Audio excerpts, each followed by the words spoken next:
For 20K, 227,000 jobs created in January. The unemployment rate ticking up to 4.8% as more people started looking for jobs. Great spirit in the country right now. President Trump pledging again to cut taxes, and his latest executive order takes aim at financial regulations. Fox Radio's John Decker live at the White House. President Trump took his first steps aimed at scaling back regulations on the banking industry, signing an executive order that directs the Treasury Secretary to look for potential changes to Dodd-Frank. That's the law which reshaped financial regulations after the financial crisis in 2008 and 2009. White House spokesman Sean Spicer. Well, I think there's two aspects of this. There's the administrative piece, which he's starting to address through executive action.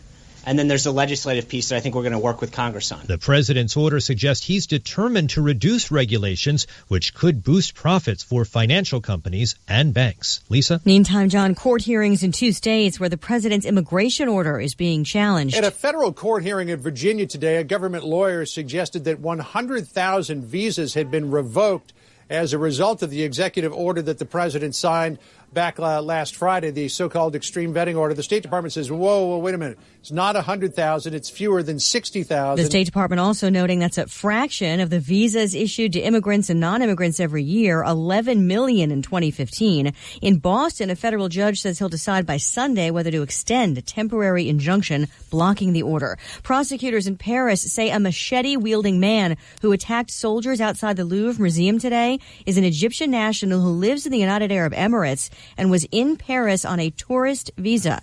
He was shot and critically wounded. You're listening to Fox News Radio, fair and balanced.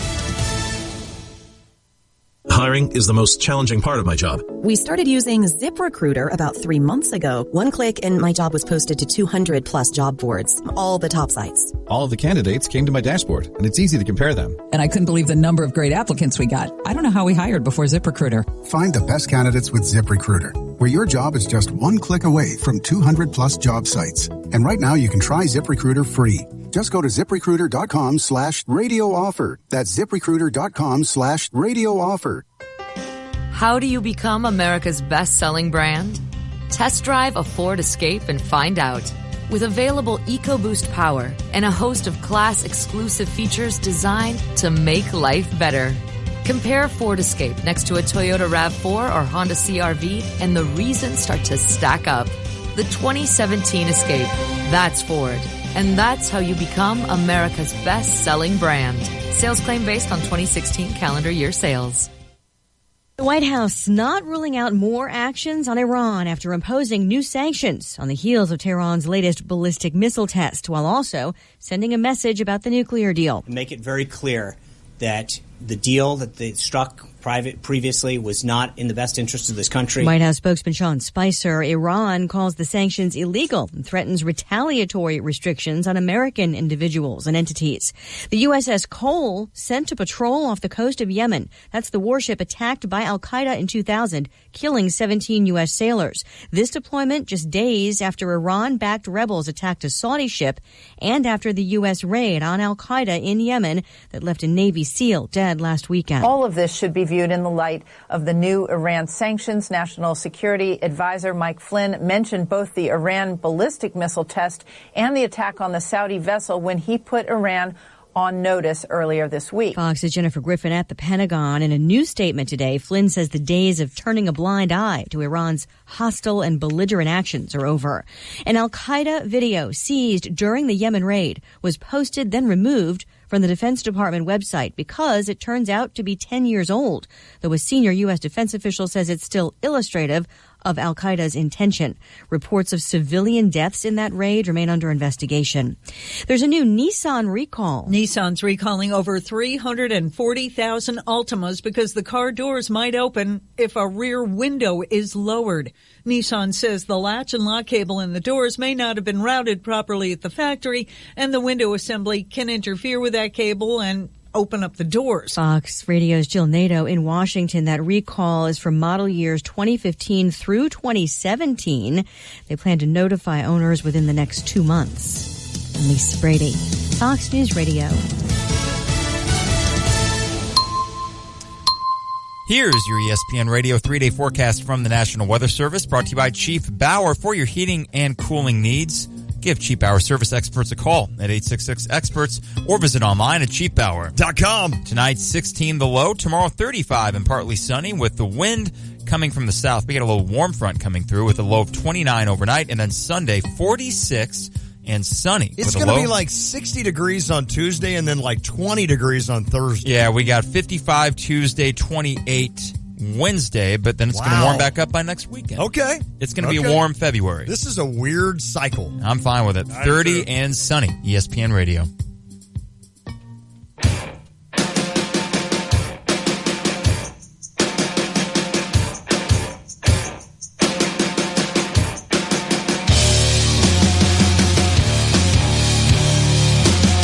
It is the Tay and J Show, ESPN Radio 93.5. Lonte, Jeremy Warner, Mike Carpenter. It is Friday, boys.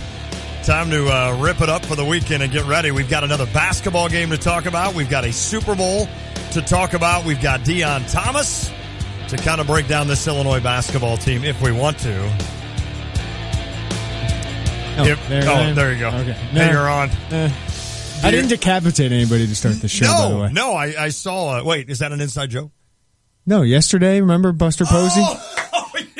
Sorry, I know it's a long way away. Listen, for me, that's a long way away when you get my age. No, I totally forgot about it. Carp, did you know about that? No. That's like the third time decapitated has been used on this show. I mentioned that. Some more tape. Yeah. He put the blind down, and Buster Posey took a fall. But from here, it doesn't look too bad. Back of the head. Oh my God. It's terrible. It's pretty bad. It's terrible. All right. Can I start with this real quick? Super Bowl. And I'm not starting with Illinois basketball. Super Bowl, I have zero interest in watching this thing. Am I going to... I said the same thing to Jeremy. I have no interest. Steam? It's a Friday, and yet I have no interest in any sports coming up this week. See, I'm trying to figure that. Why is that? Because I don't know. I mean, me personally... the signing day thing is kind of taking me by storm, so I haven't gotten too much into it. Yeah, that's all you've thought about. Illinois basketball was kind of the focus and what's going to happen there next with this entire staff. But why are we three like that? Are we different than everybody else, though? I don't think so. Are you talking to people that aren't interested? I don't think one person has mentioned the Super Bowl to me in a week. Is it the Falcons? They don't help. I mean, no one has a negative connotation when they think of the Falcons, but they don't have this sort of, oh man, the Falcons are in the Super Bowl. And then with the Patriots, there's fatigue. Yeah. And none of these two teams don't really have any history with one another. So it just feels like, well, what are we going to watch? Yeah, what are we watching? This is why the NFL wanted the Packers in there. Sure. Because you have Aaron Rodgers. Oh, that would increase it 100%. Right. There's no doubt. And even though Matt Ryan and this team is fun to watch, I mean, if you don't normally watch... Julio Jones? Right. If you're one of those people that just kind of gets local games and you watch maybe the Bears and the Cowboys are on once in a while, if you have not seen the Falcons or really haven't watched them, they're fun. I mean, Matt Ryan throws the ball all over the field. He can make every throw. Tevin Coleman's kind of that power runner. Devontae Freeman gets out. Their defense is young and fun. And, of course, the Patriots are just a team that does everything right. And you sit there the entire time going, why? Why are they this good? But so everything added together seems like it could be a fun game. And I think by Sunday, maybe Sunday about 1 o'clock or 2, I'll be like, you know what? I'm going to have a couple beers, get ready for the Super Bowl. But I cannot get into this game for some reason. Carp, and I wonder for you and I how much it's because of the Bears. It doesn't help. I mean, I remember the years that the Bears were still making playoffs, and I guess I could count that on one hand in my life, so I shouldn't say like that's something they regularly did. Right. But that, when it felt like your team was at least relevant in the NFL, you had more of a stake in it. Yeah. And I don't have any stake in this. I didn't watch probably more, and I watched some playoff games, the 2 good ones out of the 12. That's the thing. I've just been detached from the NFL, and the Bears are a big reason why. But I think even if the Bears were good, that league, for as powerful as it is, has lost a bit of its. The honeymoon period is over, I guess. There's something going on there. You mentioned Patriots fatigue, guys. Would it be better if the Steelers were in this thing? Probably. I think so. Probably. Why? Even though it's just because See, I'm more interested in the Patriots. Well, you know what? Because I want to see them try and get 5. Yeah. No one's done it, right? I mean, nobody's getting. No, you're right. No coach has gotten 5. No quarterback's gotten 5. History, that really appeals to me. That's true. And that's a great point, and that is something we could watch. I think with the Steelers, personally for me, there's a hatred. So that would give me a team to hate. I don't hate New England. I respect the heck out of them. I am fatigued. I agree with you, Carp. It's like, oh, New England's in the Super Bowl. But I don't hate New England. I don't dislike Belichick or Brady. I don't like the Steelers only because, and Ben's still there. So they still have a culprit of who beat my Cardinals in 2009. And here's this. If the Falcons win this, do we feel like we're seeing a possible changing of the guard or dynasty? With New England, you mean? No, do we? Like, I don't think we do. No. I think with the Falcons, there's the Ravens with Joe Flacco. Cool story. Right? They got one. Yeah. No, I don't think so. And that would be the Falcons' second Super Bowl. But you're right. I think it would just be I think it'd just be like, that's cool. That's cool that the Falcons won. I think the story there would be New England didn't. You know what's funny, though, is this will probably be a really good game. Yeah, well, Jeremy said yesterday he went through all the Super Bowls New England's been in. I think 4 points. All of them are 4 points or under. Yeah, no, they've all been super close. And the one that was the least close was because Philly, I think, got a late score or something. That was the Terrell Owens game. Yeah. But even that one was still within 10 points the entire time. So there haven't been any blowouts. We aren't going to see a repeat of last year, I don't think. But, I mean, Atlanta is legit. At least that offense, you can say, certainly is. And you know their defense is prone to give up a lot of points. So it's hard to imagine either team having less than 24, 27, 28 points, which should lead to a good game. Lon, did you say the Falcons have won one? I meant they've been in one. There. Okay, I just want to clear that up. I'm glad you double-checked that. Hostetler? Was he the quarterback? Chris Chandler. Chris Chandler. The way I said it, right after I said it, I'm like, oh, wait, they haven't. Yeah, this would be their second Super Bowl. They haven't won one yet. But so, yeah, it would be. You know what's funny, too, when you asked me about the Steelers, it's funny. Like, they have Le'Veon Bell, and they have Ben, and they have I about said Hines Ward. They have Antonio Brown. I'm sure Hines Ward 86 could still come out and catch a few. Remember when he was on the NBC telecast for like 20 seconds? Very briefly. And he added absolutely nothing? He had nothing. Bob Costas would be like, what do you think of this, Hines Ward? And that's it. It's a football game. That's right. That's right. He's no Yancey Thigpen back in the day. But at least there's kind of... And then there's New England. I'm like, what do they have? I mean, who does Tom Brady throw to? Martellus Bennett? I mean, Gronk's not even there, right? If we're looking for things to talk about today...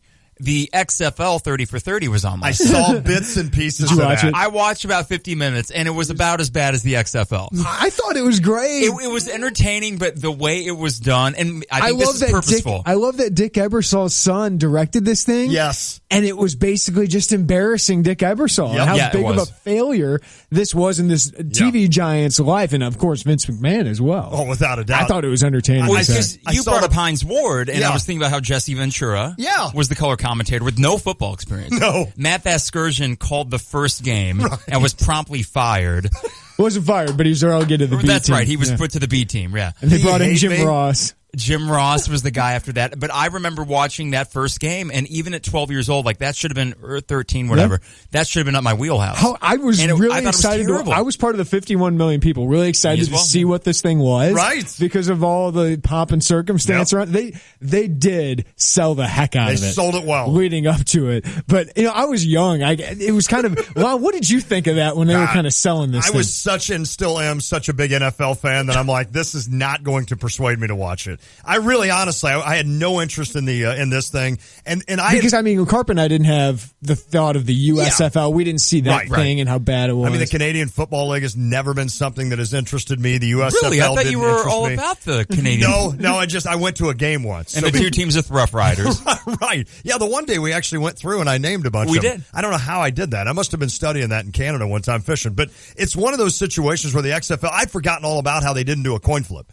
And that's part of the show I saw last night was like, 6 guys were lost for the year because what they would do is just throw the ball and whoever recovered it, that's the team that got the kickoff. Like, that's that big of a deal. I thought it was really cool kind of just seeing Vince McMahon and Dick Ebersol talk about their failure. Yes. Like their biggest failure ever. 2 guys that are extremely successful, extremely rich. Right. And they have... I don't want to say ego. I think they just both can sit there and go, hey, we messed up on this one. I mean, you can have the biggest show. You can have all this stuff. The cheerleaders. Lest we forget. People want football. Yep, they want good football. That's and it was exactly terrible football. Though it did give us Tommy Maddox, He Hate Me, and Jeff Brom playing concussed. Yeah. That's what it gave us. And there was a shot of Brom in there, I think, for a little bit. And Rod Smart went on to have a decent NFL career. He hate me. But yeah, I think to kind of bridge that back to the disinterest to the Super Bowl, And then I thought about kind of a matchup in other sports that would be like Patriots versus Falcons, where you have the team that's been there before, and maybe you're fatigued at seeing them. And then you have the other opponent where you don't really have any opinion on them whatsoever. Right. And I thought, well, what did the nation think when it was Yankees-Padres? Yes. I think that's very similar. And you don't have any The Padres felt more fluky than these Falcons. Yeah, that's true. I agree. Falcons have kind of slowly worked their way up there. I thought of this the other day too. I may have a problem at 46 years old. I think as you get older, your ability to absolutely consume sports changes. Yeah. I still love a Cardinal baseball game. I don't watch them like I used to. The game will be on. You said it perfect one day, Jeremy. It's like your best friend. It's there. It's on. Cardinal football. Now I do watch them religiously. And I even set aside fantasy football on Sundays to watch my Arizona Cardinals until they're out of it. And then I still watch the games, but it's funny that and here's where I'm going. I almost need some kind of fantasy thing to play on Super Bowl. So I'm starting to worry about this and the fact you got to gamble on it. That's what's worrying me. And you guys know me. I do not. I really, honestly, do not gamble. Do squares or something. I do squares once in a while, or I placed $20 on the Cubs to win a World Series and won 90. Yay! But otherwise, I do not spend money gambling. But I'm starting to worry. Is that something I'm going to have to do in the future to be interested in something? I mean, this is what sports is for a lot of people. It is. You put money on the Super Bowl. That's kind of what you have fantasy football. That's a big reason the NFL has become the biggest sport. There's no doubt. Right? So, I mean, I watch a lot of baseball partly because of fantasy baseball. Yep, I agree. I know a lot more about baseball because of fantasy baseball. Sure. So, there's got to be some kind of hook to it. Right. Teddy Karras possibly playing in this thing might hook a couple of Atlanta fans, but as a guard, probably not. So, there's no real local angle here. But it's still the Super Bowl. It's still the big game. And I think there is something of us being adults to where our life doesn't surround a game that we don't root for either of these teams. That is correct. So I'm not going to sit there and just indulge. I mean, I'll watch the game, obviously, but it's not something that I just cannot wait for it to happen. And do we get up for the commercials as much as we used to? I don't. It's been a bad stretch the last 5 years. years. It just feels like it never lives up to the hype. No, I think every commercial now, if they're funny, it usually involves someone getting hurt. And that's the punchline. Someone opens a Doritos bag and an elephant runs into them, and that's the commercial. And we're supposed to remember that on Monday morning. But I want more Budweisers with the little puppy. Yeah, that's what I want. That was the cutest, I think, commercial I've ever seen. But I don't know the last impactful thing. If they put a Star Wars trailer, absolutely, and I'm going to be pumped about that. But and now they leaked them before. So something like the Budweiser ad, that is the story of their founder and how he immigrated to America and all the controversy. Well, that's already came and went. Yeah. So it'll air and then it'll go away with no big deal. The internet's kind of changed that a little bit. We guys, sound like a bunch of old guys. I know. I mean, what the heck? I'm sorry. I brought everybody Super down Bowl my overrated. age. That's what we're doing. Man, I'm going to switch to a different sports show. All right, we always got to talk legacy. Yes. With Super Bowls, right? So how would you rank who has most to gain with their legacy in this game? Belichick, Brady, Matt Ryan, Julio Jones, Dan Quinn. Wow.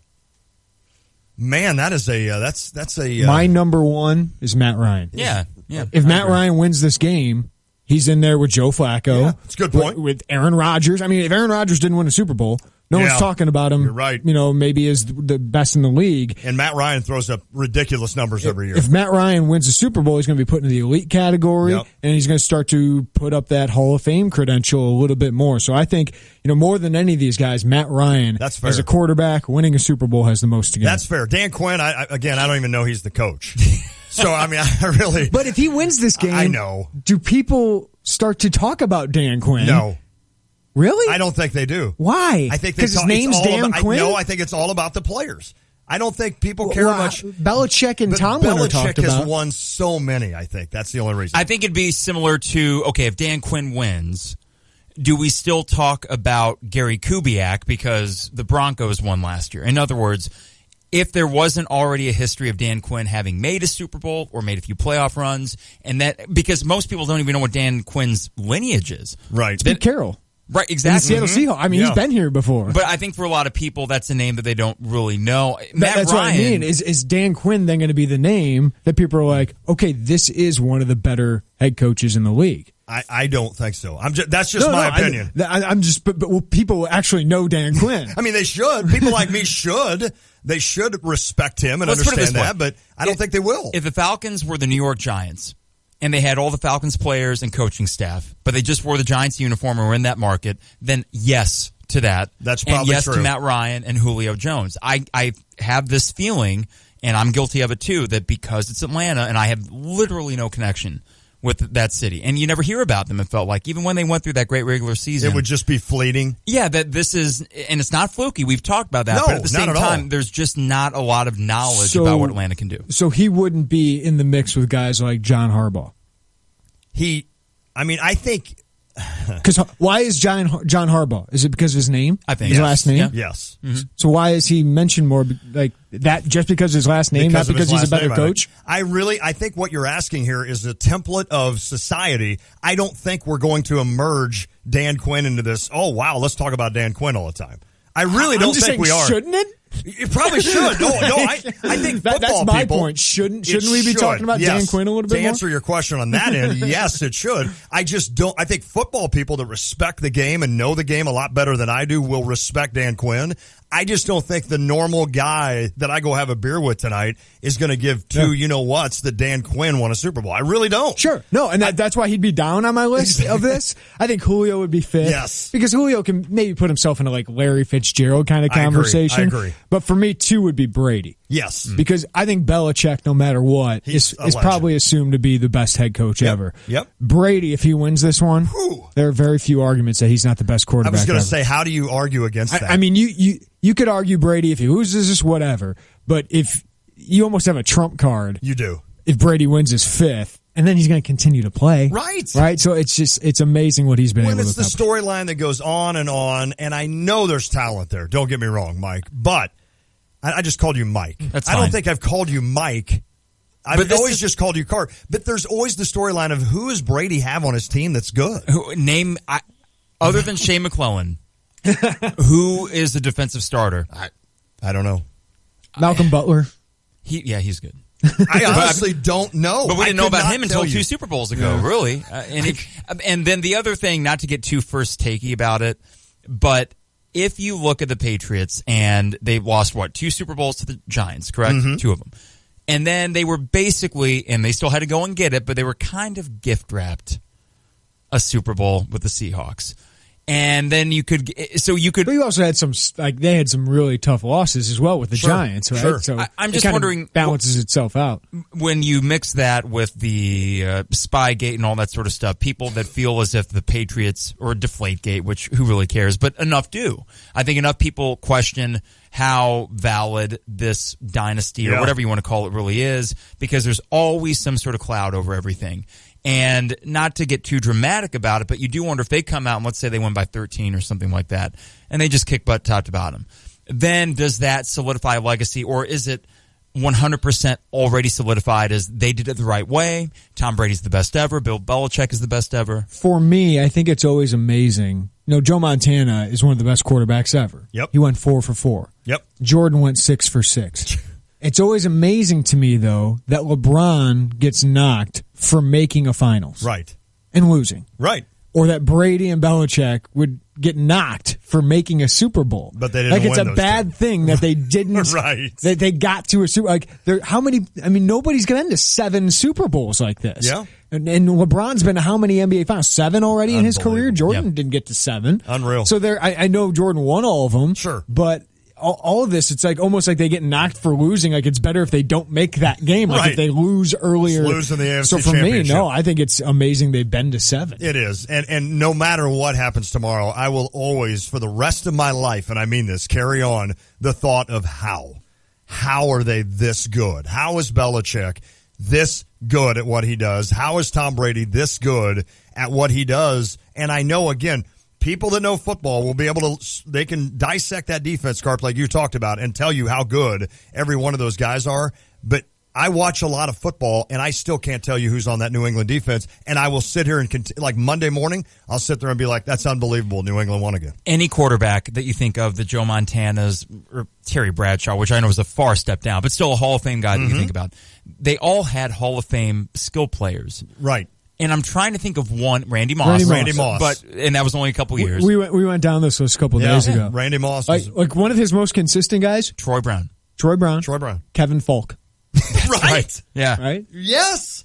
It's recently, amazing. Recently, it's LeGarrette Blount. Yes. And this year, Blount's Martellus Bennett's fantastic. We know Julian Edelman, but they all become guys in New England. Welker, Edelman. Yeah. I mean, it's kind of like the same guy has been there for 10 years. He's probably played with one Hall of Fame offensive player. It's amazing. And it was for what, just a couple years? It's just amazing. I mean, there again, I'll go the rest of my life, and hopefully that'll be a long time, sitting there going, how in the world was New England that good? I know why the Yankees were that good. You know, I know why the Niners were that good back in the day. I know all that. I still can't figure out why New England's this good. But it's Belichick and it's Brady. Jim and Muhammad just said Jim Kelly. Like I know he lost 4, but getting to 4 in a row. Yes. Is amazing. That is an amazing accomplishment. And his name is never put up there with the others. Yeah. I mean, if he would have won one. I mean, if that kick doesn't sail. Right. Yeah. I mean, why is Jim Kelly not mentioned more? As I know Dan Marino had a longer career. Yeah. But I mean, if he didn't play in the USFL, he'd have higher NFL numbers, all this kind of thing. To me, honestly, Kelly is, I think of him as a superstar. I really do. Yeah. Because, I mean, it was him and Thurman Thomas, and then, was it Evan? What was it? Andre Reed. Thank you. Andre Reed. Don't forget Dan Beebe. Was it Dan Beebe? Yeah. Right, yeah. Don Beebe. Don Beebe, who, didn't he coach the high school team? Yeah. But I always think of Kelly, probably not as high as Marino, even though Marino never won one as well. But I always think of Kelly as a guy that was really good. And you're right. Was it Steve Christie that missed the field goal? Start with an L, right? Lindell? No. Ryan Lindell. Not Ryan Lindell. Yeah, that was... man, I was like 3 or 4 years I know, this is horrible. I can't think of that stuff. But he missed what? He missed 2? When that name comes, the last one. When that name pops up, we're going to think, Yeah, I know. That was a good little chat on football. We're going to talk some more football as we go along here. We will talk some Illini basketball, a must-win game for 2 struggling teams. One has a little bit better of a base for the season. That's the Minnesota Golden Gophers coming to play your Fighting Illini of Illinois at 3 o'clock at State Farm Center. You tried to make it sound... Deion Thomas, Illini Radio Network, will join us at 5:15. Ryan James, Gopher Illustrated, will join us at 4:05. And Lovie Smith has to replace an assistant coach. We'll tell you about that coming up next and where they could go to fill that role. If you want to weigh in, you can. You can call the Jupiter's The Crossing phone line or text the Cheap Hour text line at 217-359-2255. That's 359-2255. Follow us on Facebook and Twitter. Just search Tay and J Show. Download the WSJK app. Watch us live on YouTube. Just search Tay and J Show. Get the podcast at ESPNCU.com or find us on iTunes. That's all powered by GTPS Insurance. Austin Berkland with an update when we come back. We also have Tyler Knight and Harry Black. That's correct. And Norwood. Cliff and Urbana-Tilley. Scott Norwood, right? Norwood.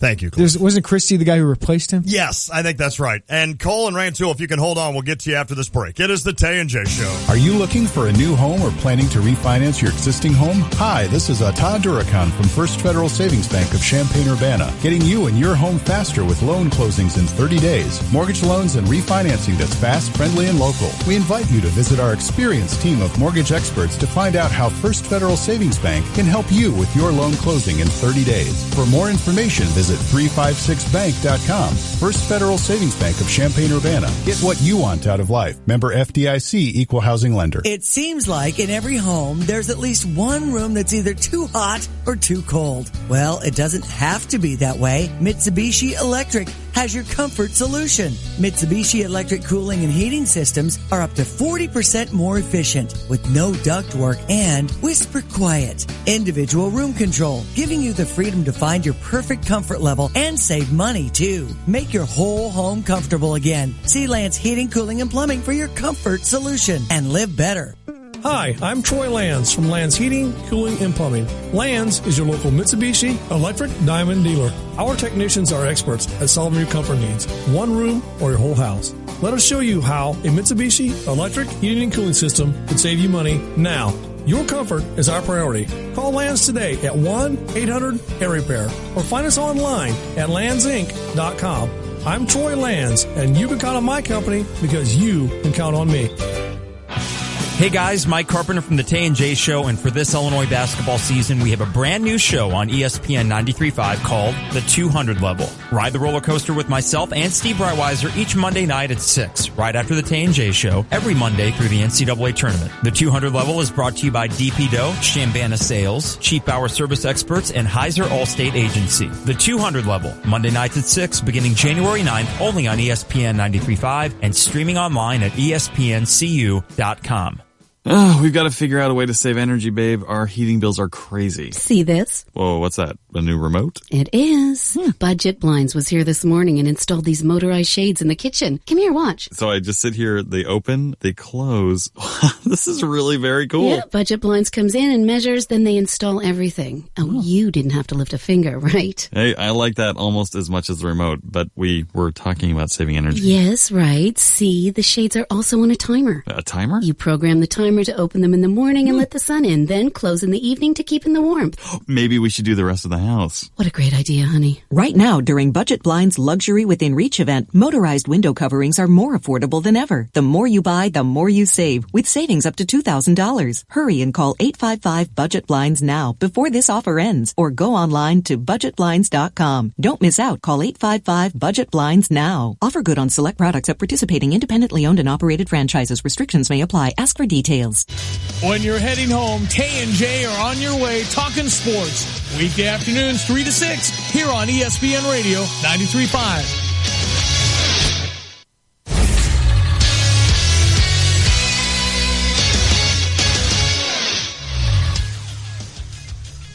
Hello, I'm Austin Berkland. This is the 3:30 Sports Center update brought to you by the Mettler Center. If you're looking to take your fitness to the next level, set up a free 30-minute consultation by visiting MEttlerCenter.com. In an official release by the Department of Intercollegiate Athletics of the University of Illinois, linebacker coach Tim McGargle will be leaving to be the defensive quality control and linebackers coach of the Green Bay Packers. He joins Ron Zook as former Illini coach to be a part of the Packer organization. There's a kind of a big game on Sunday in the NFL. Yes, the Super Bowl is this Sunday, and the Atlanta Falcons take on the New England Patriots from NRG Stadium in Houston. Atlanta and New England are 2 and 3 respectively in points per game on offense, so expect points. Vegas has the over-under set at 59, and New England is favored by 3 points. The Super Game will be played at 5:30 p.m. and broadcast on Fox, so Buck and Aikman are on the call. The 13-10 Illini host the 15-7 Minnesota Golden Gophers on 3 p.m. Saturday. It's been tough sledding for both of these teams in the Big Ten, only having 3 wins each in conference. Nate Mason, guard for the team from the Twin Cities, averages 14 points and 5 assists per game. The Illini may be coming off their back-breaking loss against Wisconsin at the State Farm Center, 57-43. In that game, the Illini got out-rebounded by 9. That weekend, this weekend's game will be broadcast at 3 p.m. on Big Ten Network. Former Cardinal pitcher Shelby Miller took another loss in the past year. He lost his arbitration case to the Arizona Diamondbacks. He will be paid $4.7 million instead of the $5.1 million he was going after. In NBA news, the Bulls have reported interest in trading for 76er forward Jahlil Okafor. Jahlil is averaging 23 minutes, 11 points, and 4.8 rebounds per game this season for Philadelphia. And that, my friends, is the Sports Center update.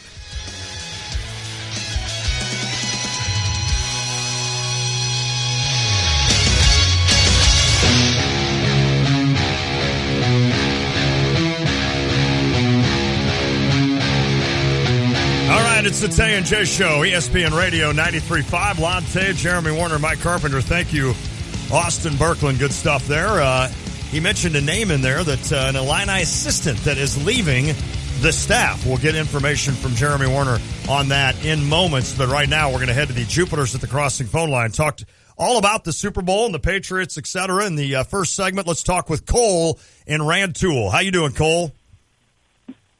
Hey, guys, I'm doing great. I came in at the tail end of that conversation, but I heard you guys mentioning LeGarrette Blount and all these people that is, and I'm not taking anything away from Tom Brady. He's obviously probably the best quarterback of all time, but what I think people fail to realize that Gronkowski's on that team, and I didn't hear any mention of him, and he's been one of the best tight ends and probably a future Hall of Famer. I just didn't know. I came in on the tail end of that, so I didn't know if he was mentioned in that at all. That's fair enough. Cole, thanks for the call, buddy. Thanks for hanging on. You know what? We didn't mention Gronk. Yeah, that was an overlook. That was an overlook. That's exactly right. I mean, he's probably the best tight end I've seen. I mean, physically. Yes. It's just he hasn't had the long career, but in my mind, he's shown enough that he's a Hall of Famer in my mind. So, yeah, he's definitely in there. There's been some great ones. Obviously, and Tony Gonzalez comes to mind, obviously. And Antonio Gates from San Diego comes to mind. But Gronkowski. I'll take Gronk over Gates. I would too. Gonzalez, probably I'll take over him, just consistent-wise. Yeah, I agree. But and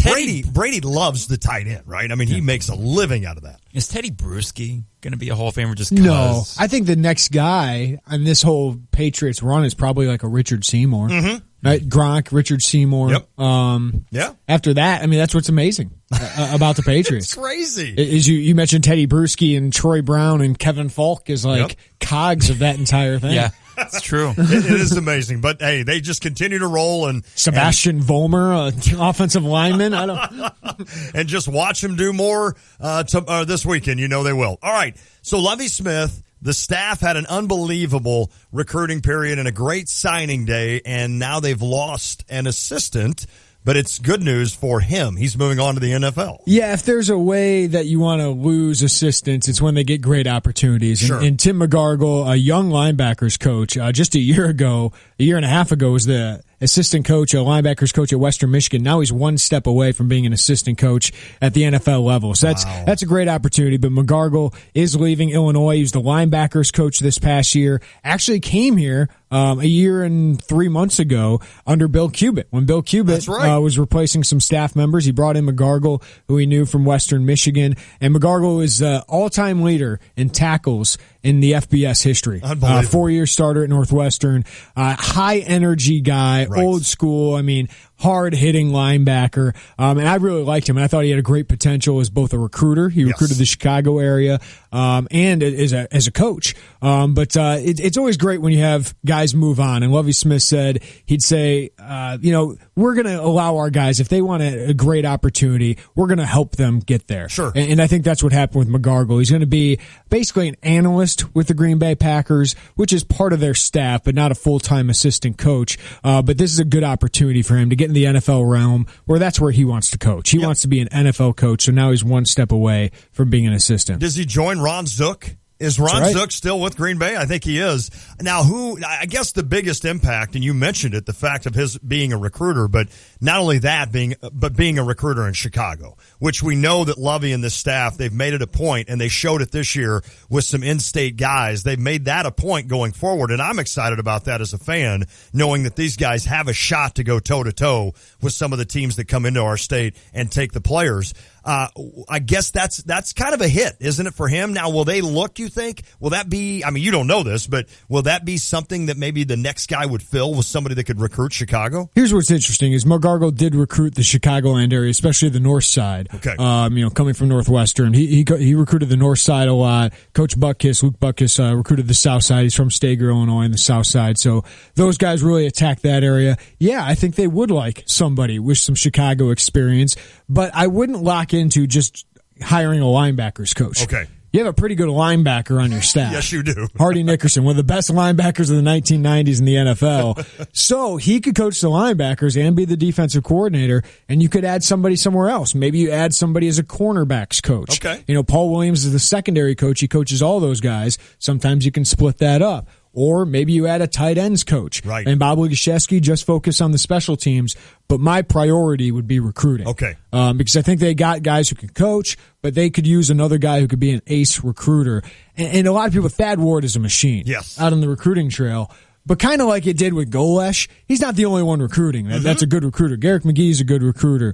Butkus did a fantastic job. Fair did a pretty good job this time around as well. And Lovie's a phenomenal recruiter. Absolutely. But you could use another guy with deeper ties. Tim had a potential as a recruiter, but he was still developing those ties, those relationships. If you could find somebody that has developed relationships in Chicago or another area that you really want to recruit, that'd make a lot of sense for me. I'm going to make you smile right now, John Hollis. Yes! Why not? Everybody just keeps wanting to get him here, don't you? Well, John has a pretty good job at Loyola Academy. Yes, he does. Pretty good job at Loyola Academy. Of course, a linebackers coach position comes up. Illinois has gone after him in the past, or they've had conversations with him in the past. But I think he likes his job. Yeah. and he gets paid pretty well as a high school coach.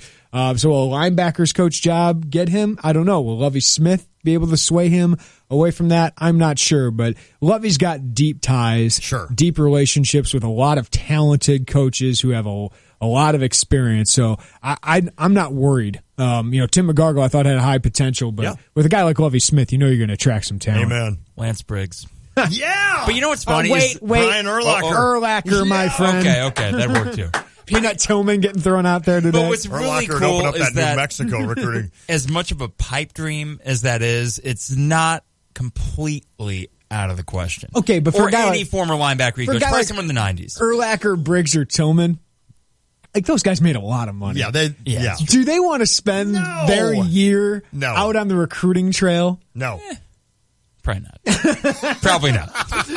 Maybe they do. But I think Peanut always has, like, he's got bigger things. He's like helping community and all that. I don't know. A guy that plays in the NFL, I can't imagine he would have a dream ever of coaching college football. But maybe if one of those guys at one point in their career thought, what would be cool is to coach on a Saturday when, Lovie talks about how Hardy special Nickerson, a Saturday is. I didn't think Hardy Nickerson. You could mention him. He made some good money. Yes, he did. But he ended up doing this. You just got to think of a guy who's very coachy. Sure.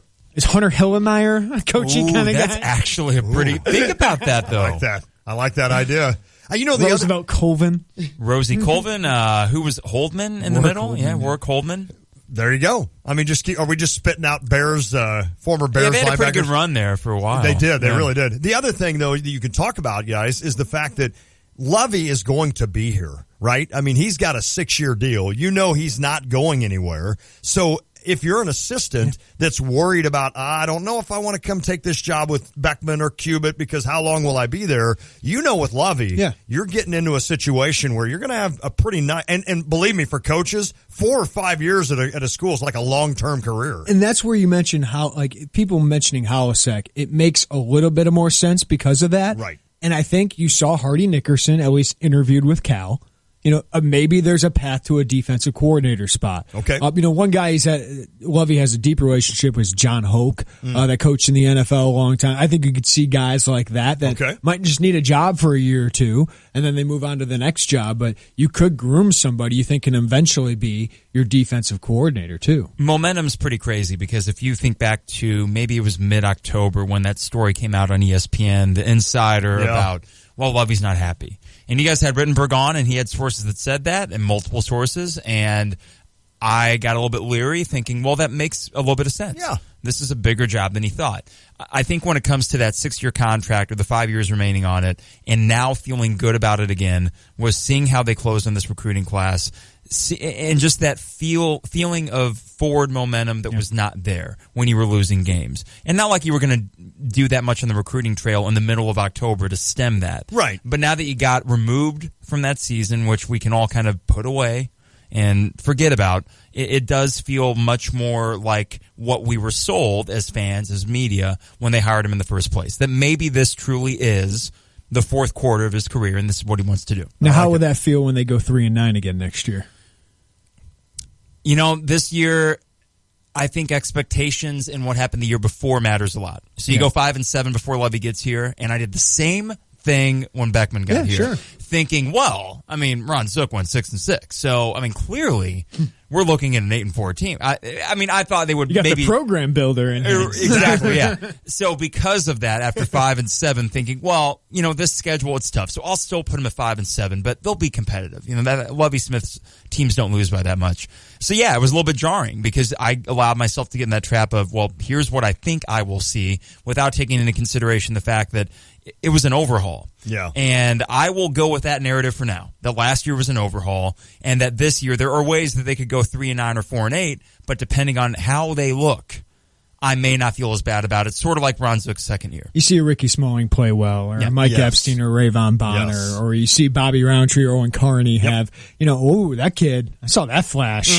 Give him a year or two more, and I could be an NFL player. Like, those are the things you're looking for this year. And I think a guy, you said it the other day, Lovie's competitive, right? Yeah. And I think a guy like that is probably looking at this like, this is going to be an interesting build, but if I can do it, How cool will that be? And now that he's done one recruiting year and did pretty well, let's be honest, maybe that fires him up even more to say, hey, I can keep building on this and adding, and pretty soon we could be a pretty good football team. And if he can get Illinois to that 6, 7, 8 wins a year thing, that's amazing. Put a statue of him outside. I want to repeat this over and over again. This is basically year one. Yes. Right? Because this is when you have your recruiting class. Like Chris Ash and DJ Durkin, they had a recruiting class. Yep. So they're entering year 2 with 2 years of their roster. Lovey has one recruiting class in his second year. So I think we got to look at this year as year 1. But look how long. Like if you want to use the blueprints, Iowa, Wisconsin took forever. Michigan State.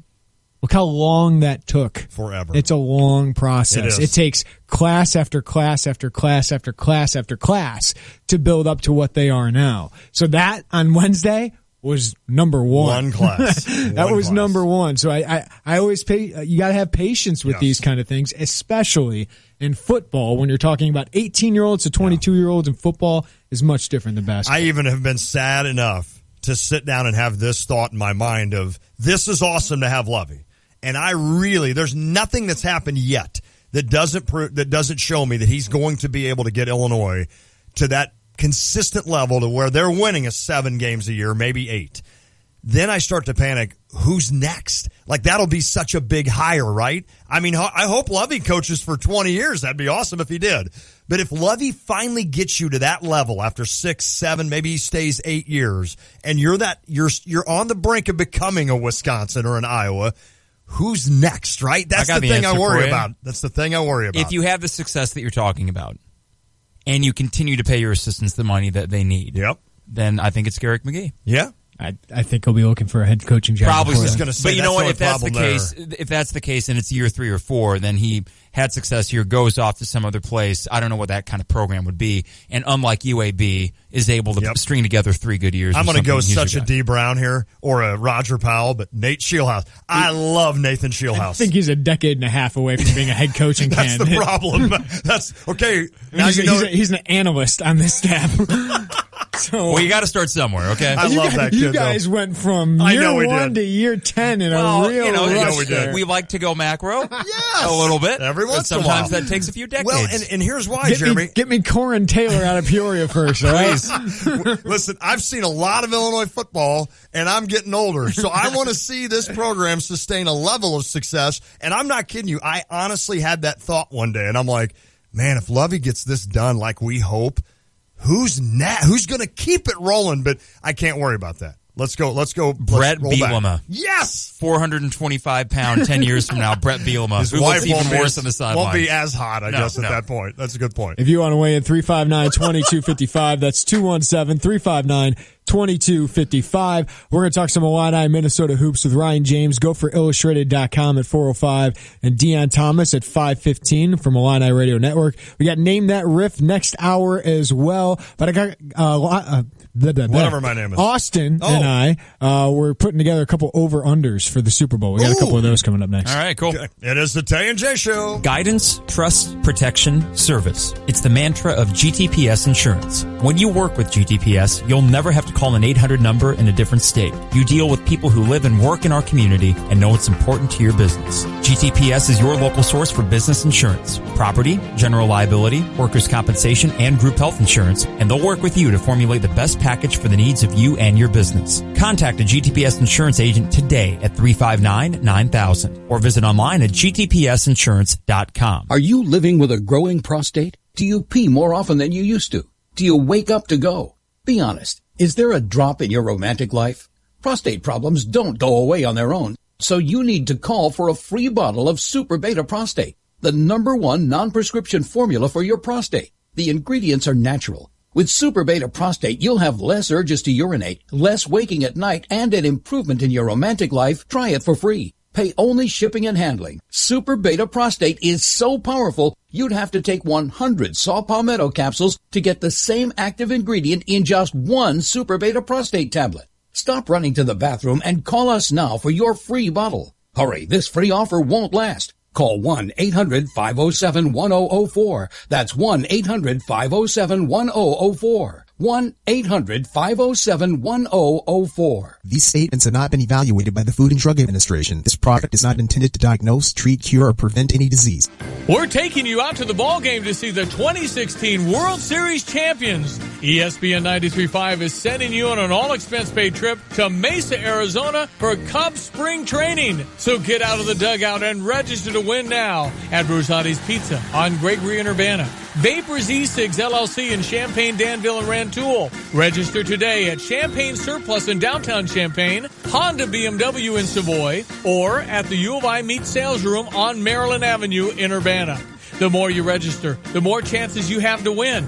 Our Grand Slam Cubs spring training trip includes $1,000 cash in airfare or gas money. 3 nights at the Sheraton in Mesa, rental car included, exclusive post-game dinner with select players, tickets to 2 games, and custom Cubs merchandise. Don't take a rain check on this contest. Register now to win. Get rules, details, and a full list of registration locations at espncu.com. Make a New Year's resolution to avoid fees with the U of I Community Credit Union and the Illini Visa Rewards Card. Start 2017 with a trusted card that offers no balance transfer fees, no foreign transaction fees, no annual fee, and no cash advance fees. Apply today at IlliniCard.org. Plus, right now, transfer your balance from another card or loan and earn up to 30,000 bonus points. Points that will give you experiences of a lifetime. Use the points you earn from your Illini Visa Rewards Card for great trips and gifts like airline tickets, Illini tickets, Amazon gift cards, golf lessons with a PGA Pro, and other premium merchandise. Some restrictions apply. Balance transfer good through March 31st, 2017. Make a New Year's resolution to avoid fees and gain once-in-a-lifetime experiences with the U of I Community Credit Union and the Illini Visa Rewards Card. Don't have an Illini Visa Rewards Card yet? Apply today at IlliniCard.org. That's IlliniCard.org. U of I Community Credit Union for campus and community. Hi, it's Stevie J. Start your day with me along with Diane Ducey, weekday morning 7 to 9 here on ESPN Radio 93.5.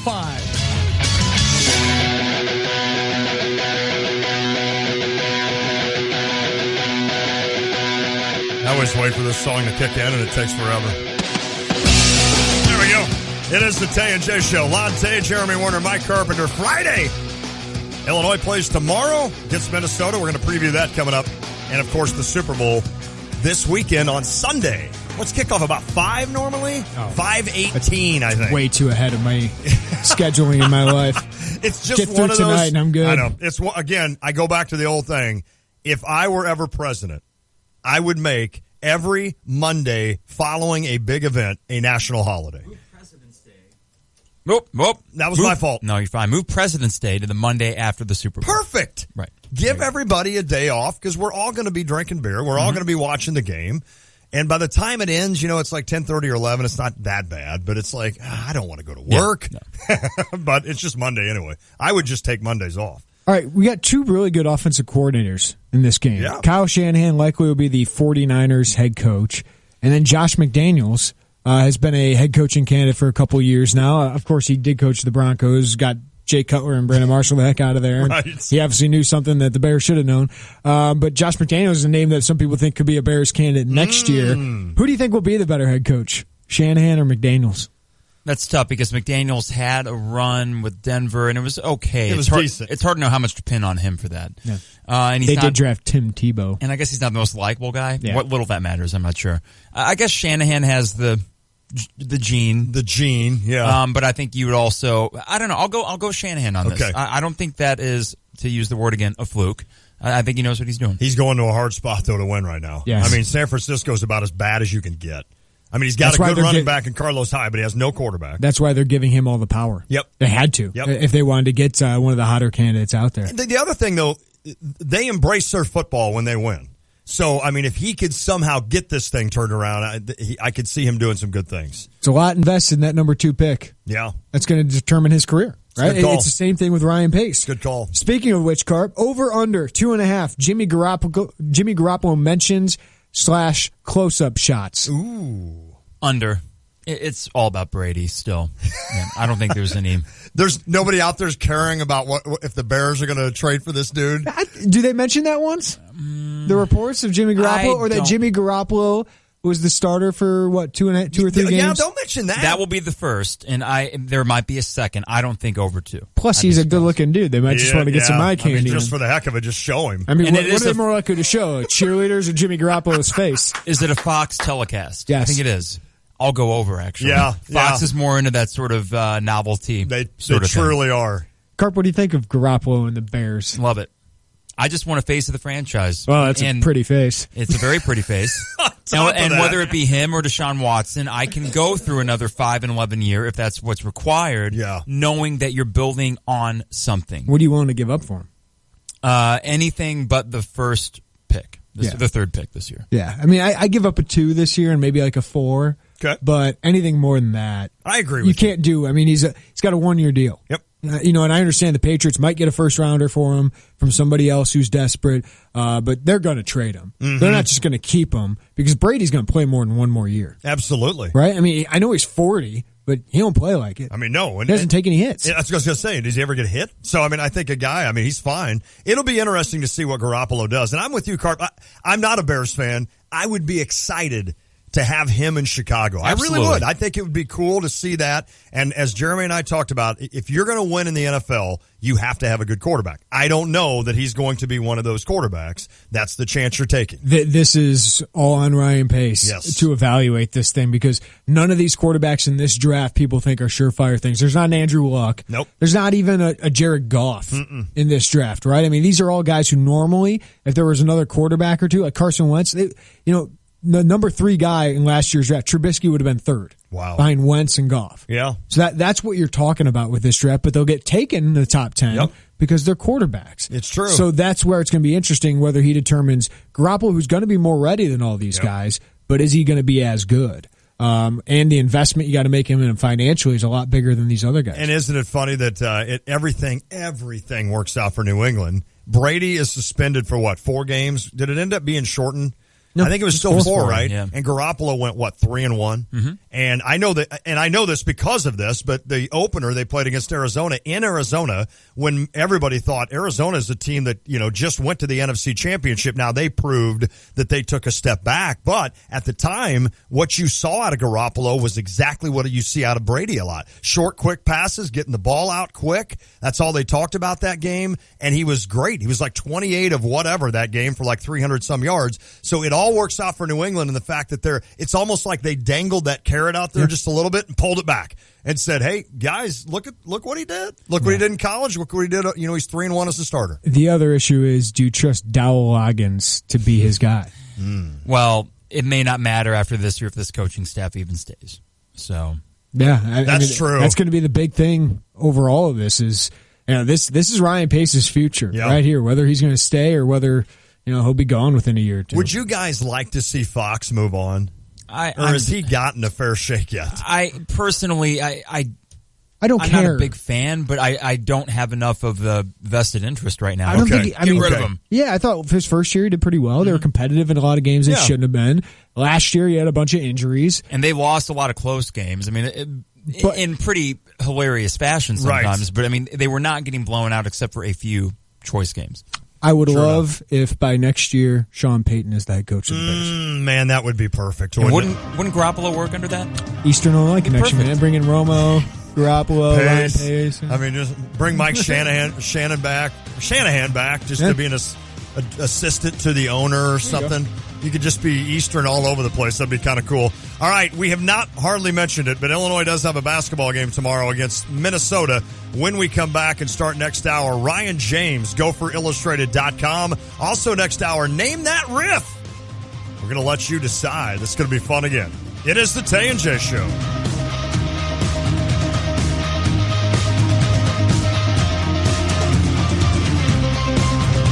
Hi, it's Corey with Max Twin City Recycling. We pride ourselves on giving the area an outlet to recycle and get paid for their unwanted bundles. We're taking our community focus a step further with our Recycling for a Cause program. Each month, Max Twin City will choose a different local charity to feature in an effort to raise money for those causes. Visit maxrecycling.com for a complete list of program details.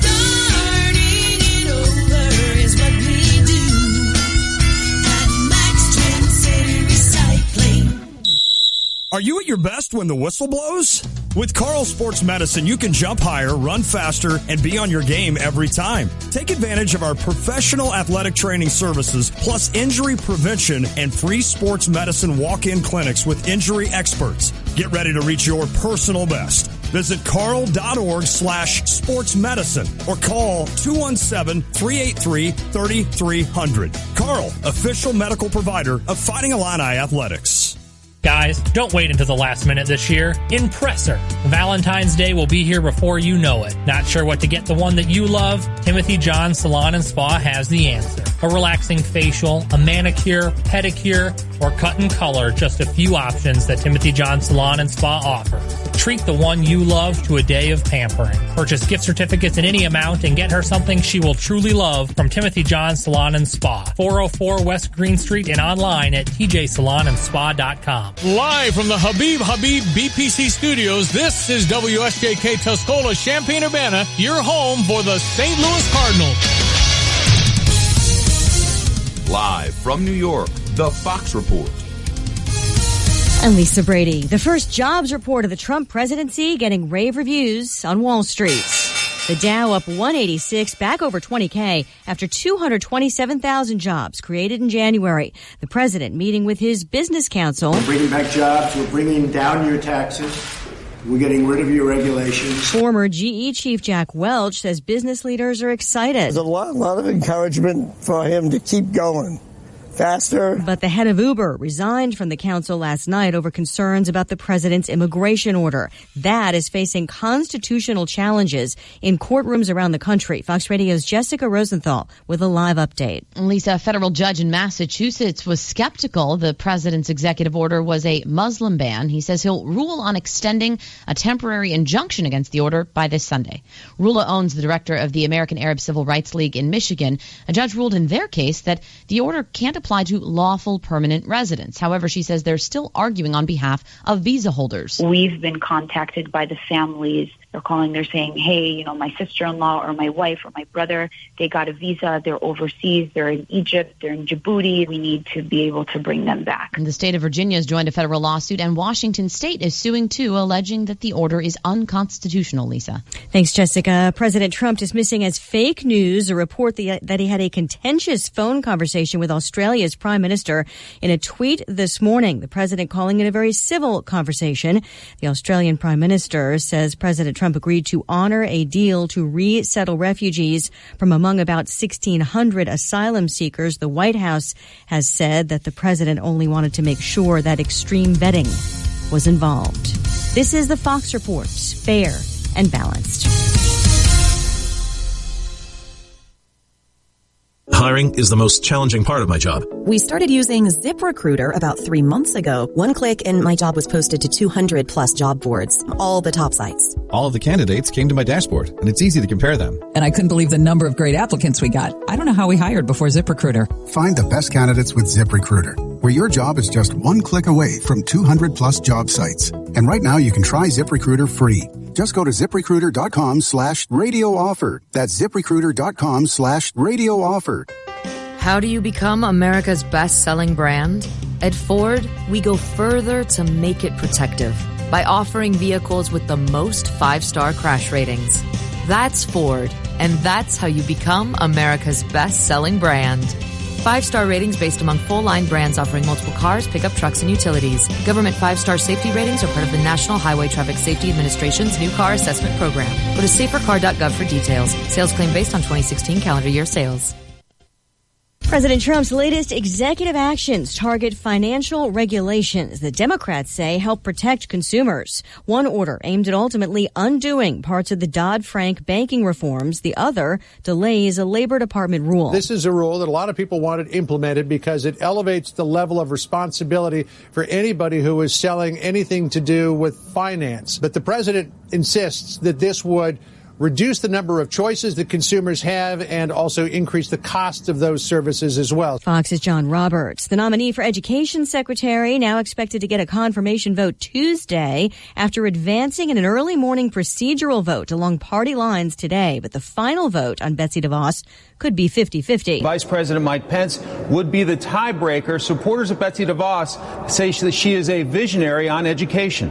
And supporters note that she has worked for years to give parents and students choices in terms of schools. Some suggest that she is anti-public school. Their allies in the teachers union do not care for Betsy DeVos, and neither do they. And her critics say they will fight her to the end. Fox's Mike Emanuel on the Hill. The notorious Mexican drug lord known as El Chapo appearing in federal court in Brooklyn, where his public defender argued his jail conditions are too strict. He's locked in a cell for 23 hours a day. He's only permitted out to speak to limited members of our office and 1 hour of exercise a day. He's pleaded not guilty to 17 federal charges, including drug trafficking and money laundering. Patriots owner Robert Kraft singing the president's praises, saying he was there for him when his wife died. He called me once a week for a year. How are you doing? I was really depressed, and he invited me to things, and he looked out after me. Right now, Kraft's among those in Houston getting ready for the Patriots and the Falcons Sunday in Super Bowl 51. Fox News Radio. Here's your ESPN Radio 3-day forecast brought to you by Chief Bauer. Need a furnace expert? Call Chief Bauer Service Experts at 866-EXPERTS or visit them online at chiefbauer.com. Tonight, clear, a low of 16. Saturday, overcast, high 36, low of 29. Warms up for Super Bowl Sunday, mostly sunny, high 45, a low of 28. You see 50s on Monday and Tuesday, though, of course, it'll be raining and thunderstorms. Right now, sunny, clear, 30 in Champaign-Urbana. Everybody clap along.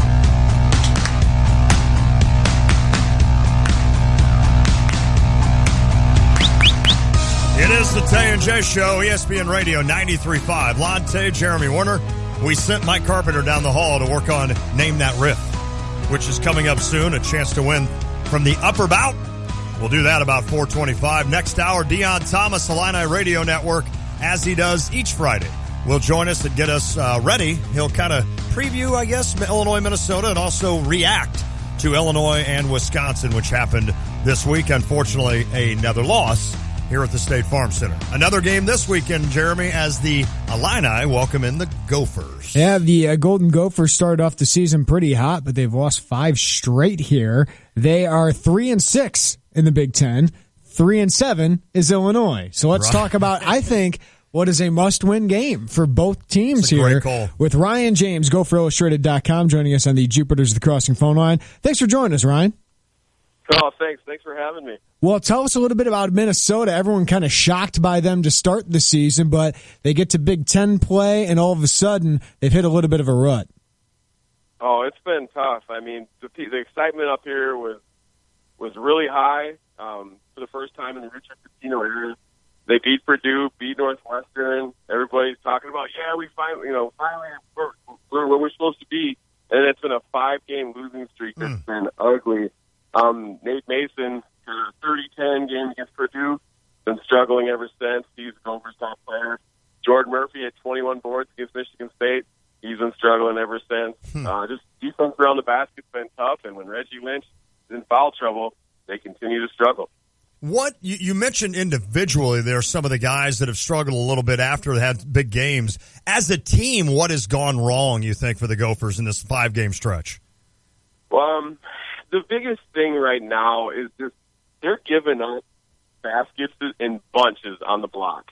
Every post that's come in and put the ball, every Big Ten team that's played the Gophers is being able to score up front. They can't stop anybody up front. They get in foul trouble.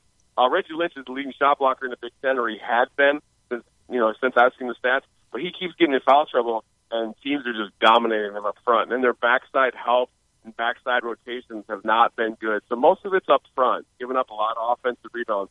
They're good on the ball pressuring. They're good defending the arc. But when it comes around the basket, it's just been a massive, massive struggle. And they can't finish games.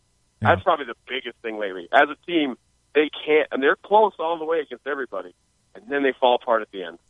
Reggie Lynch is a guy we know really well. Played just up the road, I-74 at Illinois State, and was phenomenal his first 2 years there. And I thought he was going to be a future possible Missouri Valley Conference Player of the Year. What impact? I know you said he's in a lot of foul trouble, and he had that at Illinois State as well. But what impact does he make when he is on the court? Well, Minnesota did not have an option in the post. Now Reggie gives them an option to throw into, and his low post game has gotten a lot better. He's getting about 8-9 points a game and shooting a decent percent. His low post moves over both shoulders have been solid. It's just that he's not consistently in the game, and you guys are familiar with that. But, hey, he played 16, 17 minutes a game when he's down there. Now he's up to 21, so we're getting a little bit better, but it's still always foul trouble.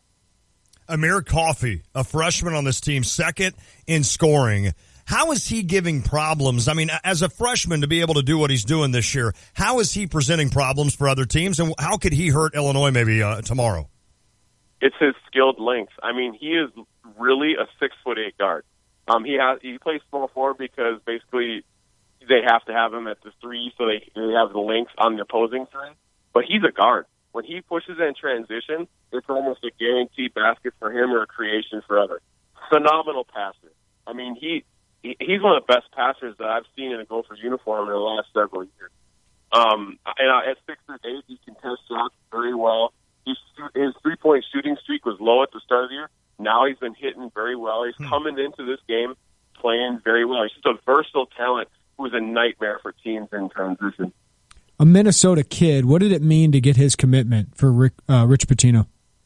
Oh, it was massive. Because Amir's a top 50 kid. He tore his ACL, so he missed his 17U season, which would have been big in the EYBL. So, Minnesota lucked out a little bit by having him come in. But just having that Minnesota kid has opened the doors. Now, they missed in the 2017 class, but they got some guys outside of state.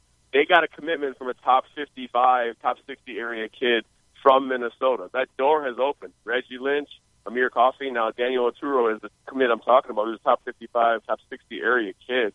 And it's opened the doors for Minnesota kids to want to stay home. And that hasn't been where it's needed to be as of late.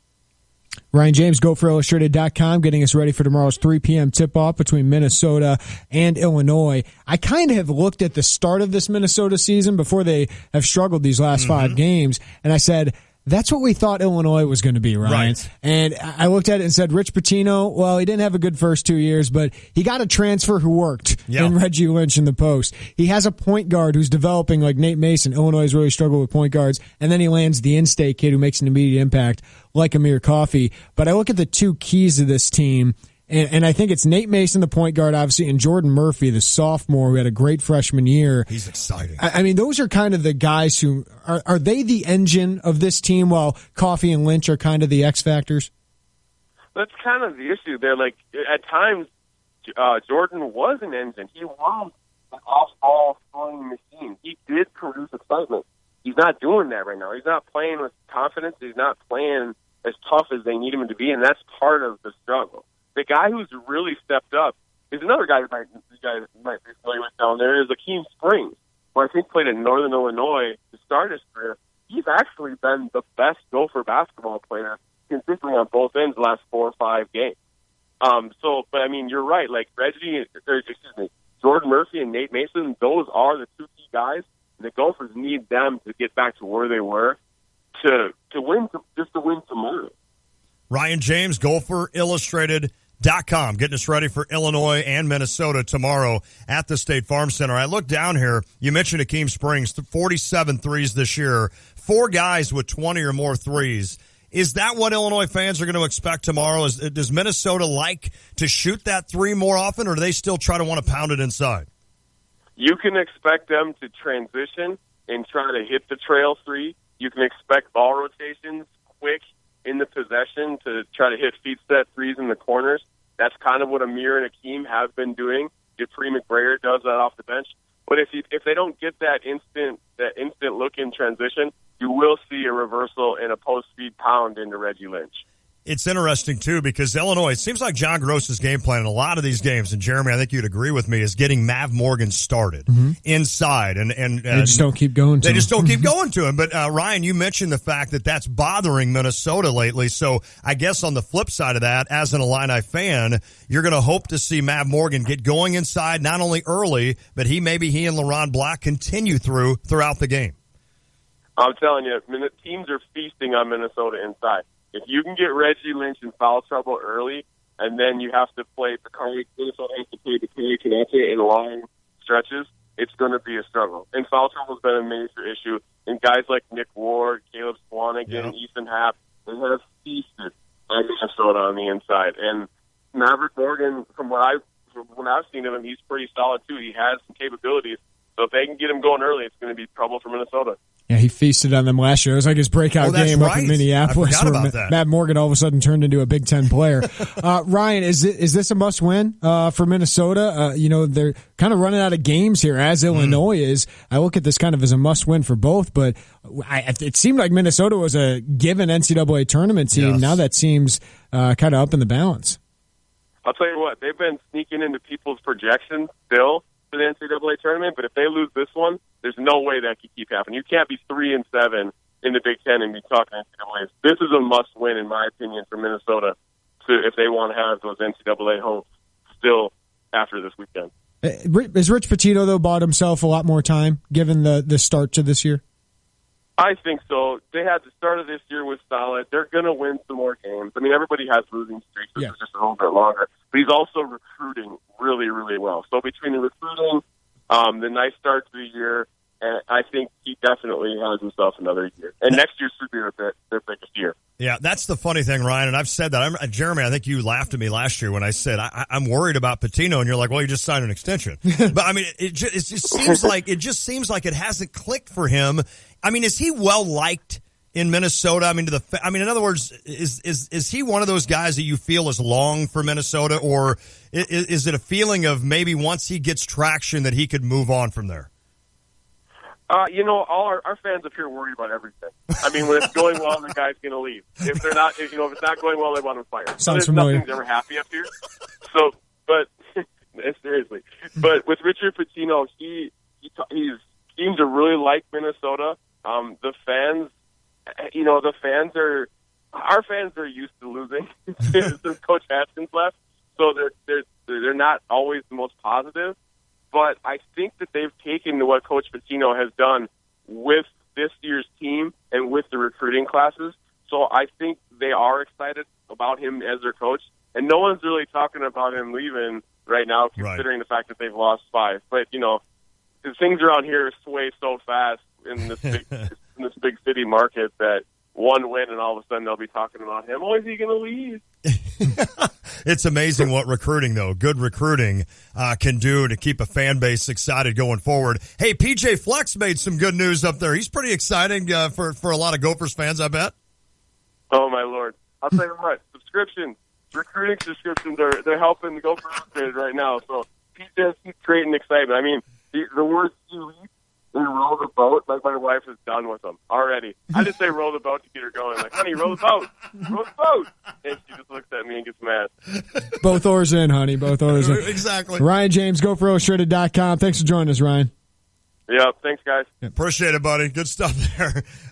So that's funny that he said that. I just get my wife going by saying, "Row the boat, honey." Yeah, I mean, why are we always like that? We always kind of like push the Minnesota football thing. Like they got a decent class rankings wise, but they just stole a bunch of Western Michigan recruits. Right. They remind me, that staff reminds me a lot of Iowa State's, which reminds me a lot of Illinois' former staff. It's MAC staffs who get up a bunch of 3-stars, and it's a little exciting that you're landing guys, but I kind of like the approach this staff took at Illinois, where they're patient. They went after guys with a bunch of Power 5 offers, and they won a bunch of them, and then at the very end, they knew they could sway guys that had MAC offers or things like that. So I liked this staff's approach. They were very patient. They never panicked. Ryan mentioned the fact that Reggie Lynch, flipping back to basketball, a guy that's in foul trouble a lot. And it's unfortunate, Jeremy, because we know that guy, when he's on the court, is so key to any team. He was that way at Illinois State. Now it's the same at Minnesota with regards to when he's on the bench. He's not giving you what he produces, and that's a rim protector, which is what he does so well. It'll be interesting to see, not that he's coming home, but with him playing at Illinois State a couple of years, it'll be interesting to see what kind of game he has tomorrow. Yeah, Minnesota's a pretty dang good defensive team when he's good. Yes. Right? When he's good, when he's on the court, they're a really good defensive team. When he's not, this team isn't very good. No. Because, Amir Coffey's a nice player. He's going to be very, very good by the time his career is over. But he mentioned it. Jordan Murphy and Nate Mason have to produce. They do. Those are the veterans. Those are the guys they got to count on. Feels like that team's coming back down to earth a little bit, and now they're dealing with losses. How did they do it? We're going to learn a lot about Minnesota. We are. In this game. For Illinois, it's just a must-win. You got to protect home court. And if you're going to pull off any kind of miracle here, you're running out of games. You are. You really are. You're running out of games, and this is a game you should win. Yep. And Nate Mason, kind of that boomer bust guy. I mean, he can have big games, 30-plus, but he can also, I don't want to say struggle, but not be efficient with scoring points, and I think that's what hurts Minnesota. The issue with Illinois is if you get Mav Morgan going, stay with it. Going to him. Isn't that amazing how many games? Going to him. How many times? I mean, you should get touches on almost every play. I agree. Of the first 20 points, this would be an interesting breakdown. Of the first 20 points scored for Illinois in every game, Carp, you've joined us again. It seems like I bet 65 to 70% of those are Mav Morgan, and then for some reason they just go away from that. Now, other teams obviously do a better job of understanding what Illinois is trying to do, and they start to take that away. But it does amaze me how a lot of games you see Morgan score maybe 6 of the first 10, and then all of a sudden you don't hear from him for a while, and it's frustrating. Yeah, I mean, this is there's so many things that they've done wrong time and time again. Yeah. That's just one of them. I know during the press conference today there was a quote from Gross in regards to – see now what I'm saying in regards to. Yeah. Basically, our shot makers have to make shots. Mm-hmm. I wouldn't disagree with that at all. That's a fair assessment. However, you need to be in a position in a game where those shots matter. Certainly, if the 3 would have went down against Wisconsin, maybe it gets interesting. Yeah. I still think the result would have been the same. Ultimately, what I mean is there are far larger things at play, and I think the Maverick Morgan one, because it's so obvious. Right. Would tell you why, for whatever reason, if you're telling your players, do this, Mm-hmm. and they aren't, that's a problem. If you aren't telling them, that's a problem too. So either way, it's not good that they just aren't doing the simple answer on offense. Yep. I don't know the exact schematic thing here. Right. Don't get down 14 points. Yeah, that would help. Just try to not that start would off. really help. I mean, think about it. The last 35 minutes of each of these games, they've played even basketball, if not better basketball than their opponent. But you get down 12 to 15 points every game, you're probably not going to win. Hard to battle back. It takes so much energy to get back from that. And the problem with Illinois is when they start giving up or start missing shots, their defense just goes by the wayside before they figure out, we got to get stops first. Right. And then it's easier to make shots for one, but then when we make shots, it's easier to catch up. Like, just play some defense. Mm-hmm. Shots should eventually fall. I mean, the other night against Wisconsin, it was just a bad shooting night. That was the frustrating thing. They actually had some stops. They had some good shots in that game. They just couldn't go down. No, they had some stops, and that was the frustrating thing, because then on the other end, they had maybe 3 or 4 possessions where they got good looks. But to Carp's point, which was the original point, it's many things. It is. Right? If it's not this thing, it's right. the other. They played good defense against Wisconsin. They did in the game before. Like, all that. Like, you never know what to expect out of this team, except it's going to be bad. Yep. Something's going to be bad. Because as an Illinois fan, there seems to be this mantra of, it's always something. And it could go for any sport. And with this team in particular, it is always something. Yep. And whether Malcolm comes out and drops 30 tomorrow, the supporting cast will be awful. Or Malcolm will have the off game, and Jalen Coleman-Lands will be red hot. But then what nullifies any of that kind of discussion is consistently they've been bad on defense. Mm-hmm. And you got Wisconsin on They have gotten better a little bit. A little bit, yes. I thought they were pretty good against Wisconsin for the last 35 minutes. I loved the effort of that game. Not that they're not showing effort any other game, but it seemed like, to me, the naked eye, it seemed like they were just busting their you-know-whats on defense. Mm-hmm. Like John Gross had pretty much said, we are finally going to do this on defense. The problem is every time you feel like, they took a step forward in this area, they take a step back the next game, or they take a step back in another area. And recently that's been offense. I want to ask you guys when we return. Can I throw this in? We got a good tweet. Oh, yeah, go. A lot of people during the Obama administration said, thanks, Obama, kind of blaming everything on him. Now it's this is why Trump got elected, or this is why Trump won. I think that's the new thing. Yeah. We got a good text from Dan in Tuscola. Thanks a lot, Mike Thomas. Yeah. Yeah, boy, it's been awful, hasn't it? How many more terrible. years can we do that? 2 or 3? Well, at least I think you got a grace period here of another 3 years. At least Illinois Mike only had to Thomas. pay him $2.7 million to go away. 2.5, yeah.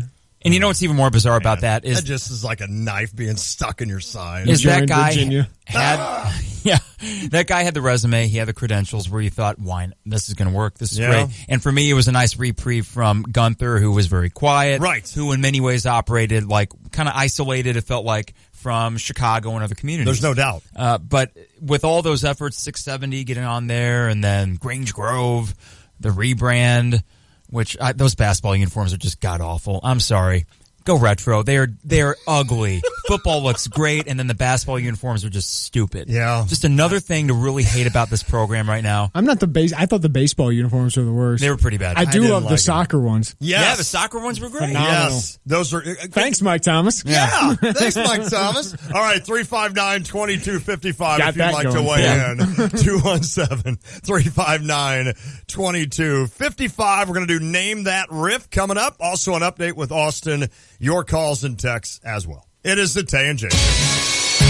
An ESPN Radio Mike and Mike Extra Point. There's a part of me that thinks that if you look at what Belichick and Brady have accomplished in its own way, and I know there will always be some clouds that hover above it, and I don't know where to put that in my evaluation of it. So for lack of a better way of doing it, I just leave it out. I think it is actually the greatest coach-player combination that we've ever had, that I can think of. If you consider the era, if you consider the fact that there is not a single player left on this team, right, besides Tom Brady, that won the first championship. Here we are, it's basically 15 years later, and they may be winning their 5th and 7 Super Bowls in that stretch of time. With all of the player changing in football, I think it's in that way just harder to win more championships based if only on that. I really do believe they are the greatest coach-player combo that we've ever seen. Hear more from Mike and Mike Monday morning on ESPN Radio. So our team just started using GoToMeeting to web conference, and it's been surprising. Well, guys, our company is growing fast. I'm thinking we should expand overseas. 2 weeks later, it happened again. It looks like our distributors in France can't keep up with demand. The team should look at moving into Asia. But now our team connects a little too well. It's great we're opening a new location in Osaka. Konnichiwa, Japan. When you connect better, everything comes together. GoToMeeting. Try it free at GoToMeeting.com. Hi, this is Lori Grenier. You've seen me on Shark Tank. Many entrepreneurs love the flexibility that comes with owning their own business. Kabbage offers a line of credit of up to $100,000 with the flexibility small businesses need. Apply online or from your phone. You will get a decision in minutes and can use any amount you need when you need it. Kabbage has provided over $2.5 billion in funding to 90,000 small businesses and is A+ rated by the Better Business Bureau. Go to Kabbage.com or call 888-KABBAGE. That's Kabbage with a K. When your car breaks down, you realize just how much you need it. And when it breaks down, Beaumont Alignment Plus steps up. For routine maintenance like brakes, oil changes, tune-ups, batteries, and tires, you can count on Beaumont Alignment Plus. Bigger issues including alignment, suspension work, starters, alternators, transmission requires specialists. So get to know Beaumont Alignment Plus for your vehicle repairs. With locations on Bloomington Road and Denison Drive in Champaign, you're never far from the help you need. It's good to know that quality service is still affordable at Beaumont Alignment Plus. What are we doing for lunch today? I know. Fat City Bar and Grill. They have a new lunch menu. I tried it yesterday, and the food's delicious. It's like Champagne's new hidden lunch spot. Visit Fat City Bar and Grill today and check out their new lunch menu featuring the 6 for $6. That's right, 6 lunch entrees for $6. Try the chili dog with tater tots, chili mac with Texas toast, or the soup and salad lunch special. A fast, affordable lunch is waiting for you today at Fat City Bar and Grill, just off Green Street in Champaign. ILLINI. Cheer on the Illini at Pia's. The pregame fun starts at Pia's Sports Bar and Grill. Pia serves up its famous 10-ounce Slugger Burger along with great wings and so much more. Enjoy 350 22-ounce light and Coors Light drafts every home and away Illini game. Watch the game at Pia's or ride the free shuttle to all home games. You'll find it all at Pia's with live video gaming, sports, food, drinks, and fun. See you at Pia's, West Springfield Avenue in Champaign. Are you looking for a new home or planning to refinance your existing home? Hi, this is Todd Durakan from First Federal Savings Bank of Champaign-Urbana, getting you and your home faster with loan closings in 30 days, mortgage loans and refinancing that's fast, friendly, and local. We invite you to visit our experienced team of mortgage experts to find out how First Federal Savings Bank can help you with your loan closing in 30 days. For more information, visit 356bank.com. First Federal Savings Bank of Champaign-Urbana. Get what you want out of life. Member FDIC, Equal Housing Lender. As the leader in fire protection and security systems for industrial, commercial, and residential buildings, MatGo features exceptional protection. MatGo installs, maintains, and inspects fire sprinklers, alarms, CCTV, security systems, and access-controlled systems. Their vigilance is a must-have priority to protect your assets. MatGo's digital monitoring and veteran personnel are your best security investment. Their 24-hour emergency service ensures that you are covered at all times. Contact MatGo at matgofire.com. Coach Mike Ditka is not just talking sports. What will he say next? Hear him here Monday and Friday mornings from 7:30 to 8 with Brother Johnny and me, Stevie J, on ESPN Radio 93.5.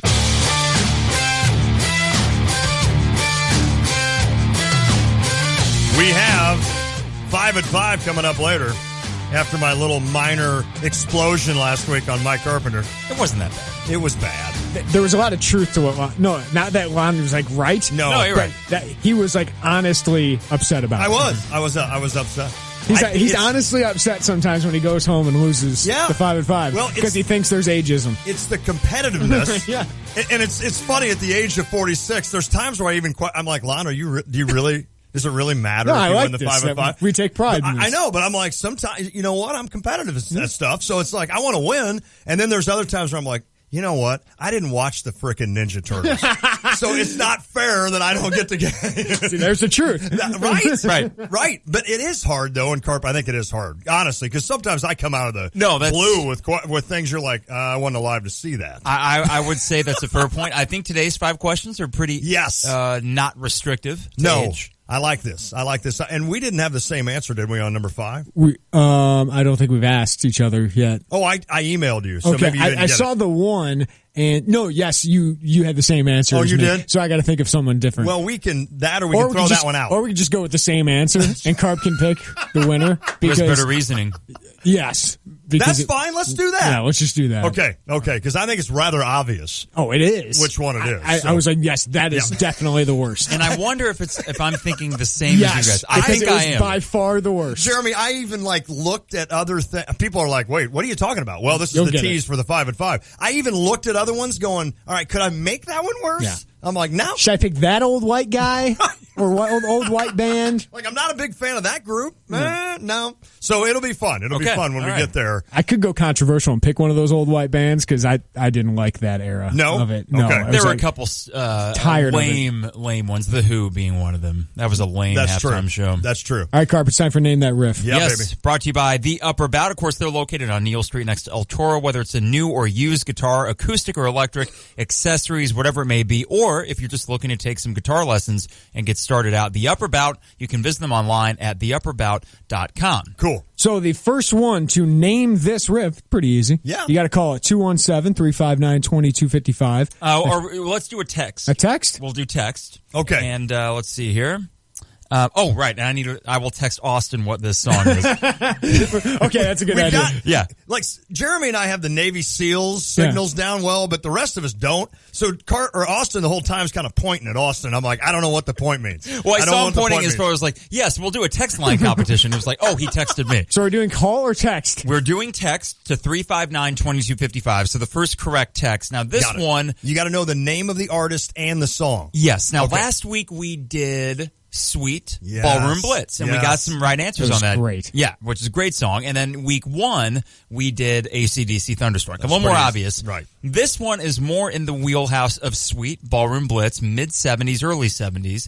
And I think you may recognize it. You know what I get upset with? that he tells us hints? No, it's all classic rock. Where's the mainstream? Yeah, where's Garth Brooks? 90s or there can be country riffs. You know, it's all Carp's music. It's not anybody else's music. Carp. Throw some Soundgarden. Some metal in here. Some Rage. Like Avenged Sevenfold or something. There is a riff. Disturbed. If you throw Avenged Sevenfold, you're taking guys like me out of it. Some Mudvayne. Mudvayne. Slipknot. Yeah, how about I've heard of that. I like Slipknot. Okay.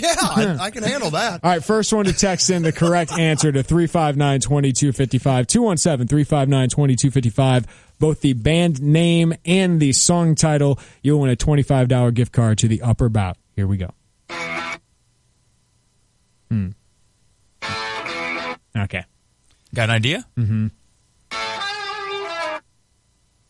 Not coming to me. Not coming to me. I need to get the song, though. Harry's got it. I know the song. I just need to...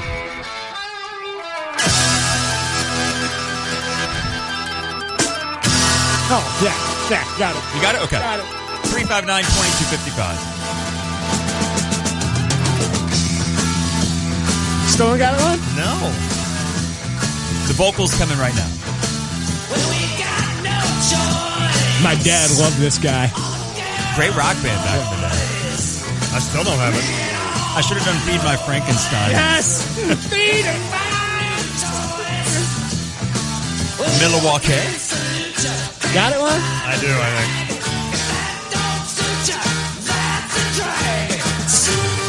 Yeah, okay. Man, that took me a while.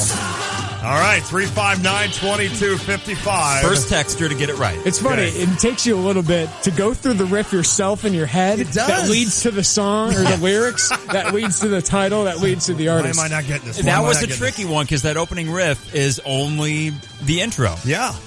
Well, I guess the verse too, but yeah, you think of the chorus. Of course, it is School's Out by Alice Cooper. That's right. There you go.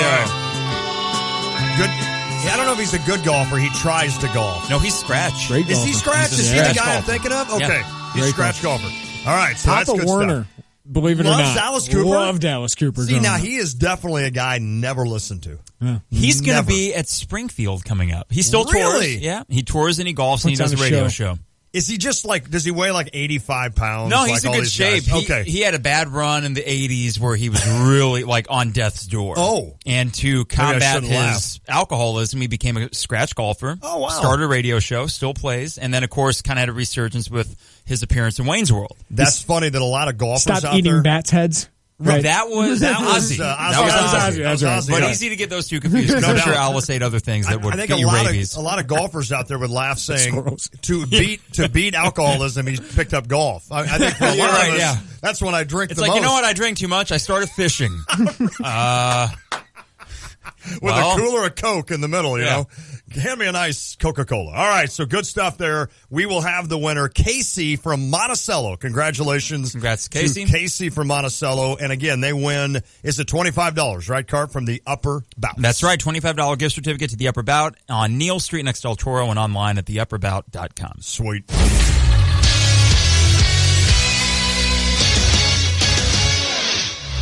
Hello, I'm Austin Birkeland. It's the 4:30 Sports Center update brought to you by the Metler Center. If you're looking to take your fitness to the next level, set up a free 30-minute consultation by visiting metlercenter.com. In an official release by the Department of Intercollegiate Athletics of the University of Illinois, linebacker coach Tim McGargo will be leaving to be the defensive quality control and linebackers coach of the Green Bay Packers. He joins Ron Zook, his former Illini coaches, to be a part of the Packers organization. There's kind of a big game on Sunday in the NFL. Yes, the Super Bowl is this Sunday as the Atlanta Falcons take on the New England Patriots from NRG Stadium in Houston. Atlanta and New England are 2 and 3 respectively in points per game on offense, so expect points. Vegas has the over-under set at 59, and New England is favored by 3 points. The Super Game will be played at 5:30 and broadcast on Fox. So yes, you will have to listen to Joe Buck call another game. Also, Troy Aikman will be there. The 13-10 Illini host the 15-7 Minnesota Golden Gophers on 3 p.m. Saturday. It's been tough sledding for both of these teams in the Big Ten, only having 3 wins each in conference. Nate Mason, guard for the team in the Twin Cities, averages 14 points and 5 assists per game. The Illini may be coming off their back-breaking loss of the season against Wisconsin at the State Farm Center. They lost 57-43. In that game, the Illini got out-rebounded by 9 points. That weekend's game will be broadcast at 3 p.m. on Big Ten Network. Former Cardinal pitcher Shelby Miller took another loss in the past year. He lost his arbitration case to the Arizona Diamondbacks. He'll be paid $4.7 million instead of the $5.1 million he was going after. In NBA news, the Bulls have reported interest in trading for 76 forward Jahlil Okafor, and former Falcon, Eagle, and Steeler quarterback Michael Vick has retired from the NFL. Great career, Michael.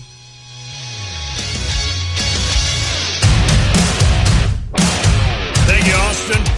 Hey, we've got basketball tonight. It's a rivalry game. St. Joe and Unity. It's this J.T. Walker's high school sports showcase right here on ESPN 93.5. I believe this game is in St. Joe. Of course, we always want to thank our sponsors. Carl Sports Medicine. Be ready when that whistle blows. Illini Mattress, family owned and operated. Country Financial, Jesse DeHaan. Give her a call. 352-3466. Roof Doctors, have the roof your home deserves. RoofDoctorsCo.com and Hanson's Auto Repair, located right there on the corner of Washington and Philo. That's a locally owned and operated business. Also, tonight's game, brought to you by Freeze Funeral Home. St. Joe, the Spartans, against the Rockets of Unity. It's tonight around 7:30 right here on ESPN 93.5. How about the career of Shelby Miller? Yeah. He went to arbitration and only got $4.7 million. Wow. Only.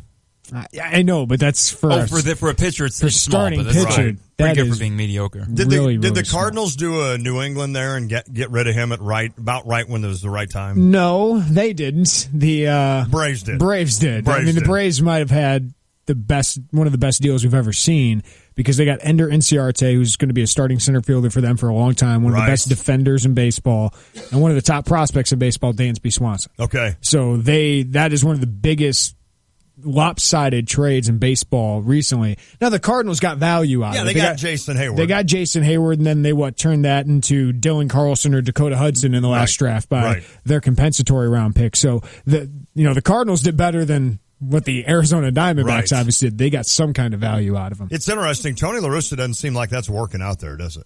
He's gone, isn't he? Is he gone now? Okay, because he even said, he's like, they probably ought to fire me. Yeah. So maybe he did. I must have missed that. But yeah, I thought maybe it'd be interesting to see if La Russa could make that work in the desert. But so far, not so good. I know it was this year or last year, everybody thought maybe Arizona would be a team that could be on the rise, but they just didn't do much. All right, 359-2255. He hasn't been fired. He should be fired. He probably should. I think he said he should be fired. I think he's in a lesser role now. Okay. Yeah. He got demoted. He's not running their baseball operation. Got it. All right.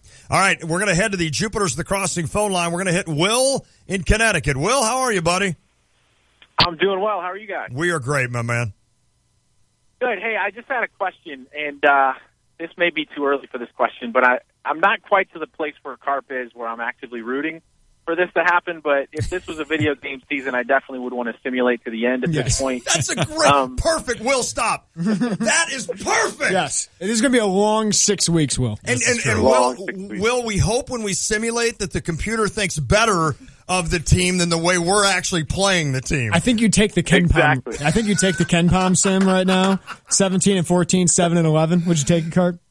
Yeah. I would take it. Yeah, this is the early call of the year on the. That's perfect. All right, well, I'll stop. Go. You can go. That's okay. So my question is, I'm wondering what you think Josh Whitman should do, what he will do, and even if there's any precedent for this, because there is the chance that we would make the NIT, given where the rest of the season might go, and I'm wondering what he might do or should do, or even if people have done this. Can a coach, or is a coach often fired even though they make that kind of a postseason tournament? That's just kind of where my head is at this evening. All right, Will, thanks, buddy. We appreciate it. We got precedent with Illinois, right? I mean, Bruce Weber's team they could have made the NIT with Jarrett Howard. They could have gone. They were 17 they were 17 and 15, and the similarities are really eerie because if they happen to go 7 and 11 and lose that first game in the Big Ten tournament, it will basically be a carbon copy of that season. And they elected not to go. Right. That's so right. I don't think you go. Even though you got some young guys, okay, mostly a senior team that I don't know if they're going to want to play. Yeah, I was going to say I don't think. And who's guys... coaching you? Right. I mean, so all those things because you're going to be likely, dude, the strength and conditioning guy. Unless you're hiring somebody who has no job right now, yeah, or doesn't make the tournament himself, you're likely going to be waiting for the NCAA tournament to wrap up whoever that coach is until you get a coach in here. So the NIT starts before that. So I just think he wouldn't go. Okay. I think it's not a. I think Illinois isn't proud to be in the NIT. No. So if you're a Penn State or Rutgers right now, sure, you'll be like, yeah, let's go to the NIT, whatever it is. I don't think Illinois would go there. And as for Josh Whitman, I think he wanted John Gross to win this year. And I still think he's hoping for John Gross to all of a sudden have a miracle run at the end, make the NCAA tournament, keep this, recruiting class together, get Mark Smith on board, and continue moving forward. But I think he's ready to make a move, and I think he will be prepared to make a move, because if you don't make the tournament this year and you're saving Gross for, basically Jeremiah Tillman. Right. Your roster next year, look at it. Yeah. Why do you think you're an automatic NCAA tournament team? And what if you don't make the NCAA tournament? Mm-hmm. You had just given John Gross a 2-year extension, most likely. For a 5th year without a tournament. For a year that you're a borderline, and it's same going into this year. Absolutely. Are you an NCAA tournament team next year? No. With that roster? No. Yeah. I mean, you would have to get a lot out of freshmen. Trent Frazier would have to be better than expected, and I expect good things out of him. But he's going to take his lumps. Jeremiah Tillman, I think I kind of know what I'm going to get out of Jeremiah Tillman. It's going to be solid. Foul trouble, maybe, 8 points, maybe 5-6 boards. I'd something take like that. I would take 8 something to 10 like points, that. 5 to 7 boards, some blocks. Mark Smith, if he ends up coming, he'd be kind of, but DeMonte Williams, I have no idea what we're going to get out of him with the injury. Javon Pickett, I think he's still a year or two away. The more important thing is who's coming back. Right. You got Tijon, hope to get better. Mm-hmm.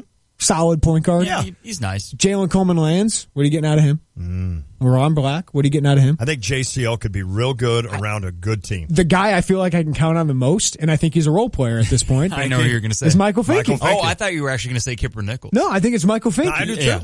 I think Michael Finke will be your most solid player, but that's not the top of the line Big Ten player for you. Right. It's frustrating. There's some talent there, and could they make the tournament? Yes. Yeah.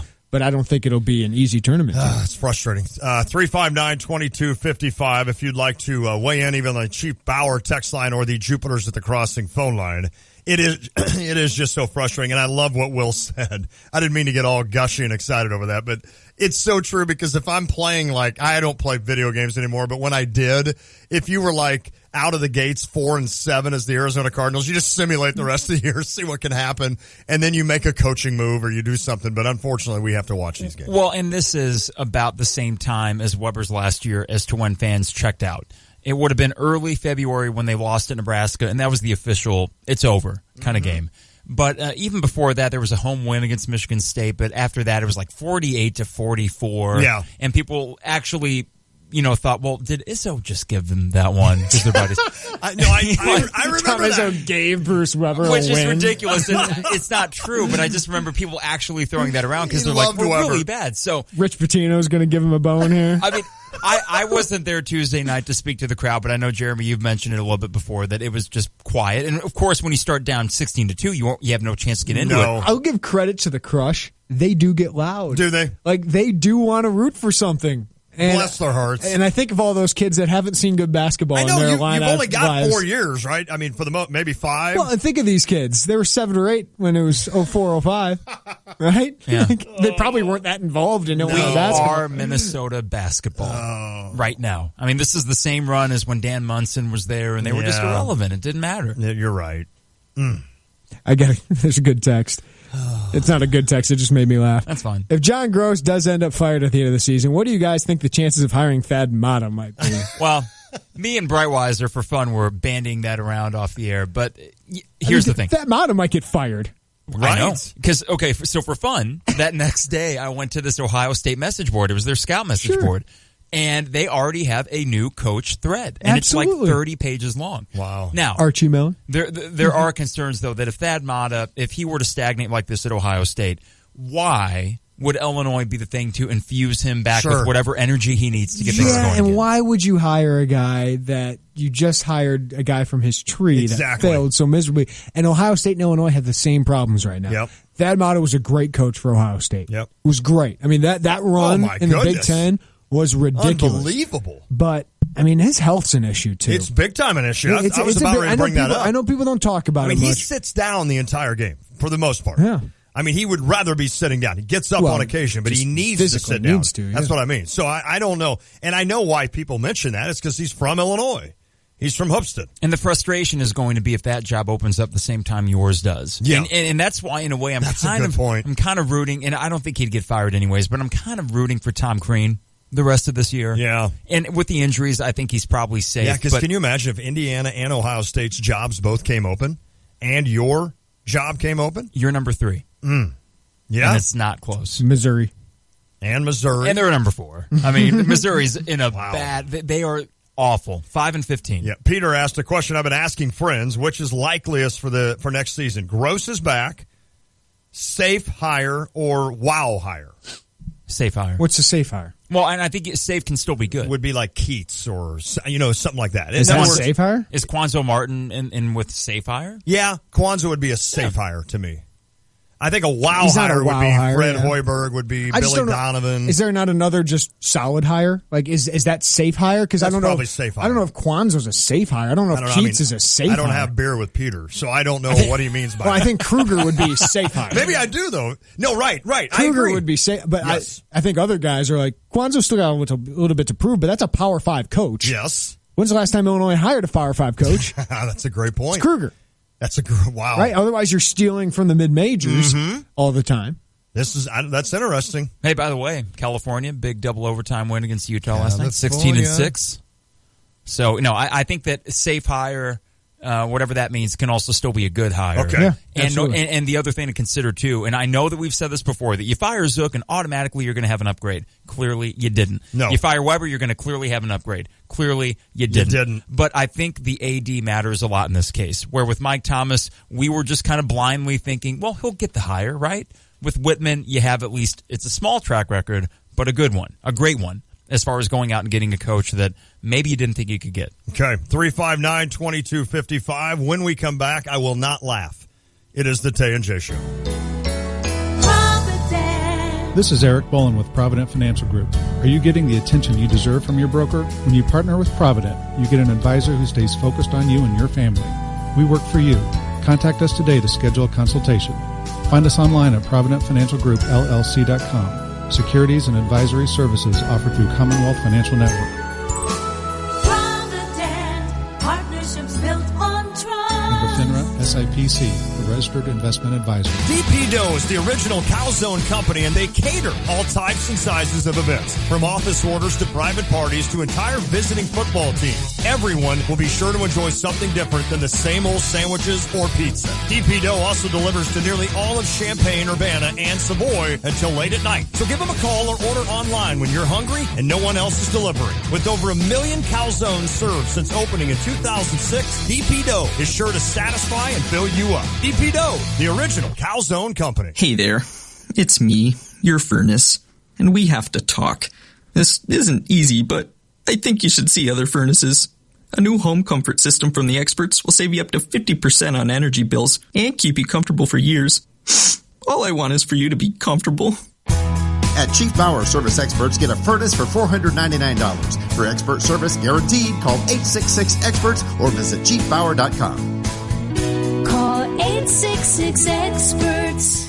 It's a new year, Lon. Got any resolutions? Well, sure I do, Jeremy. How about getting in shape? Then you need to check out the Mettler Center in Champaign. It's a fitness and wellness center, and they provide a personalized experience for everyone. Well, that's exactly what I need. Well, you can get a free 30-minute consult to find the right program for you, and they even have massage therapy. Oh, so we're talking nutrition, personal training, physical therapy. All of it. And if you have a question, visit MEttlerCenter.com and click on Ask an Expert. The Mettler Center at the corner of Windsor and Duncan in Champaign. Visit online at MEttlerCenter.com. ESPN 93.5 invites you on our annual bus trip to see the St. Louis Cardinals take on the world champion Chicago Cubs Wednesday, April 5th. And it's all brought to you by Rosati's Pizza in Urbana. Buy your bus and right field game day tickets for just $99. Or register to win a set of free tickets at Rosati's Pizza, 701 Gregory in Urbana. It's our annual bus trip to Busch Stadium in St. Louis to see the Cubs take on the Cardinals Wednesday, April 5th. Get information on the trip by calling 367-1195 or at ESPNCU.com today.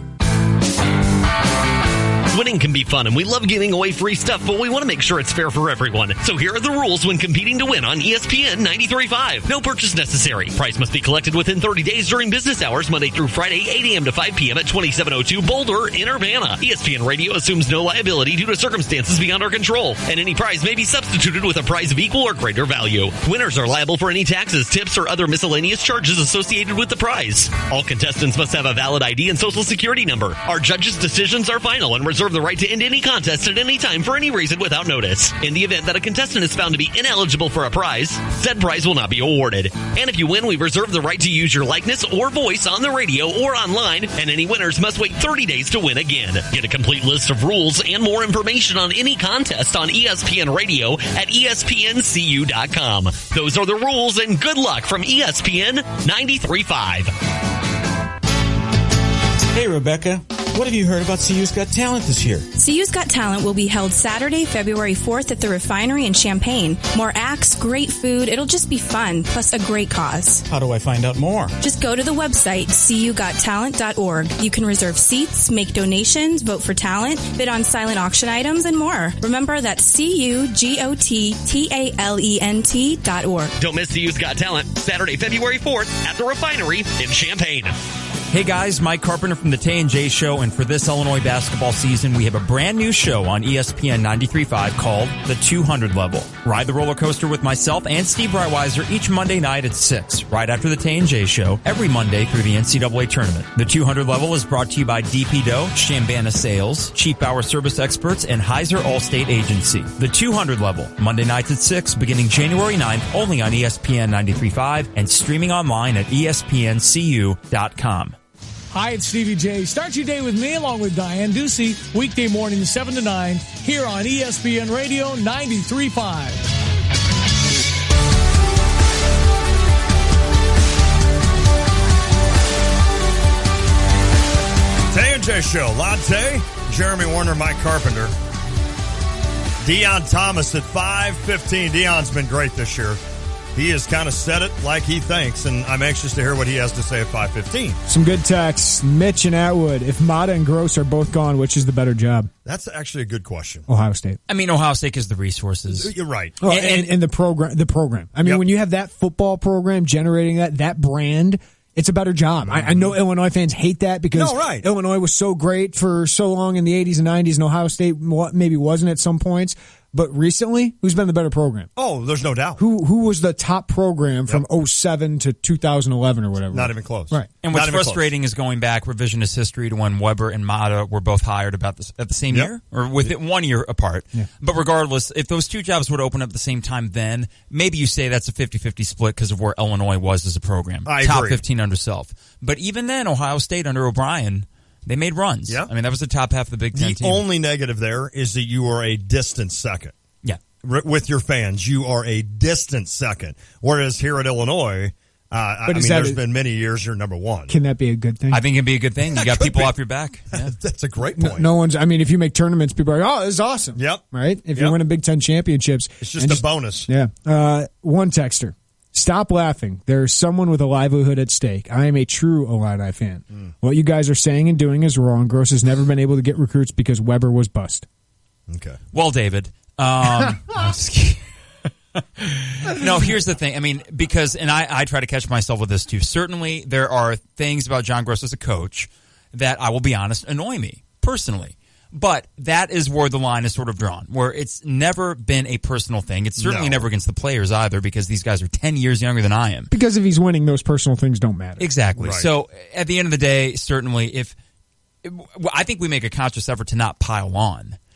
But you only have so much ammunition to come on a radio show centered on Illinois sports and be mired in the worst stretch of Illinois basketball in 40 years. Yes. He has paid big money to have a lot of pressure on him. Yep. Right? It's a high-pressure job. These guys know this. And he's paid a lot for that. Yep. I hate that guys get fired. I hate that. But for me, the head coach is the least of my concerns. He's paid to take that criticism. And John Gross, if he doesn't want that criticism, should win games. Sure. Right? That's what he's paid to do. Yep. The guys I feel bad for are the support staff guys. Right. The people in that office that aren't paid that much. Right. Million. Like those are the people where it stinks. Yeah. And these do stink. These suck. personally. I mean, there's a lot of people affected by this. Absolutely. This is part of the business. It's the part of the business you know that they get going into. in. It's part of the business they get into. That's correct. And when you're a head coach, it's a high-pressure job, and you're compensated for it. Yep. And it's a results business. It's not how good of a person you are. There's a lot of great people. Oh, absolutely. But it's and John Gross is one of them. It's results-based business, and he hasn't gotten results. I've never been fired from a job. It would absolutely crush me. Or to have someone say you're gone. But getting in that business, almost every coach is let go at some point. Yep. Only the great ones are the ones that go where they want to go next and retire when they want to retire. I mean, that's just, they understand that business. Deion Thomas, Illini Radio Network, coming up at 5:15, then the Friday 5-5 Showdown. Sweet. Can we laugh next hour? Sure. Okay. It is the Tay and J Show. We're taking you out to the ball game to see the 2016 World Series champions. ESPN 93.5 is sending you on an all-expense-paid trip to Mesa, Arizona for Cubs spring training. So get out of the dugout and register to win now at Rosati's Pizza on Gregory and Urbana, Vapors E-Cigs LLC in Champaign, Danville, and Rantoul. Register today at Champaign Surplus in downtown Champaign, Honda BMW in Savoy, or at the U of I Meat Sales Room on Maryland Avenue in Urbana. The more you register, the more chances you have to win. Our Grand Slam Cubs spring training trip includes $1,000 cash in airfare or gas money. 3 nights at the Sheraton in Mesa, rental car included, exclusive post-game dinner with select players, tickets to 2 games, and custom Cubs merchandise. Don't take a rain check on this contest. Register now to win. Get rules, details, and a full list of registration locations at espncu.com. Check out the new BMW Champaign. It's not like the old Twin City. They have new on-site local ownership since 2013, along with a new state-of-the-art facility. With a Customer First Service Award winner for 2015, BMW Champaign does business your way. Yes, they have tons of cars. Yes, they'll get you what you want. Yes, they discount, deal, and even pick up and deliver. So stop in, ask for Ben, and give BMW of Champaign a look. BMW of Champaign at the corner of Neal and Burwash in Savoy. If you aren't getting a great night's sleep, let us help you change that. Introducing Crown Jewel by Sealy, brand new and available exclusively at Illini Mattress. Sealy Crown Jewel mattresses are designed to provide the support you need with the comfort you'll love. Queen size sets start at only $2.99. Don't lose any more sleep. Experience this incredible new exclusive collection at family-owned Illini Mattress today. Live from the Habib BPC studios, this is WSJK Tuscola, Champaign-Urbana, your home for the St. Louis Cardinals. Fox News Radio, I'm Kathleen Maloney. We're bringing back jobs. We're bringing down your taxes. We're getting rid of your regulations. Positive reaction on Wall Street to President Trump's agenda. President Trump met with the CEOs from some of the country's largest companies and promised to reform the Dodd-Frank banking regulations that banks say keep them from lending to small business. That helped push the Dow up triple digits with big bank stocks in the lead. The unemployment rate rose to 4.8% as more people entered the labor force looking for jobs in January. The Labor Department reported that employers added 227,000 jobs last month. Fox's Adam Shapiro on the floor of the New York Stock Exchange. The Dow gained 186 points to close above 20,000 again. Walmart CEO Doug McMillon describes the president's first Business Advisory Council meeting as constructive and candid. General Electric CEO Jack Welch was also there. This was the first presidential meeting I've ever had where it was like talking to a peer who was deeply engaged in every subject with everybody in the room. It was fantastic. Welch speaking on the Fox Business Network's Coast to Coast. The U.S. coming down strong on Iran for testing a ballistic missile last month. Today, the U.S. sanctioned 25 individuals and entities that provide support to Iran's ballistic missile program and the Islamic Revolutionary Quds Force. White House spokesman Sean Spicer says Iran's missile testing breaks the nuclear deal laid out by the Obama administration and the international community. French anti-terrorism prosecutors are investigating a knife attack on a soldier outside the Louvre in Paris. The attacker was shot and seriously wounded. He's believed to be an Egyptian who was in Paris on a tourist visa. Fox News Radio, fair and balanced. hiring is the most challenging part of my job. We started using ZipRecruiter about 3 months ago. One click and my job was posted to 200 plus job boards, all the top sites. All of the candidates came to my dashboard, and it's easy to compare them. And I couldn't believe the number of great applicants we got. I don't know how we hired before ZipRecruiter. Find the best candidates with ZipRecruiter, where your job is just one click away from 200 plus job sites. And right now you can try ZipRecruiter free. Just go to ZipRecruiter.com/radio offer. That's ZipRecruiter.com/radio offer. How do you become America's best-selling brand? Test drive a Ford Escape and find out. With available EcoBoost power and a host of class-exclusive features designed to make life better. Compare Ford Escape next to a Toyota RAV4 or Honda CR-V and the reasons start to stack up. The 2017 Escape. That's Ford. And that's how you become America's best-selling brand.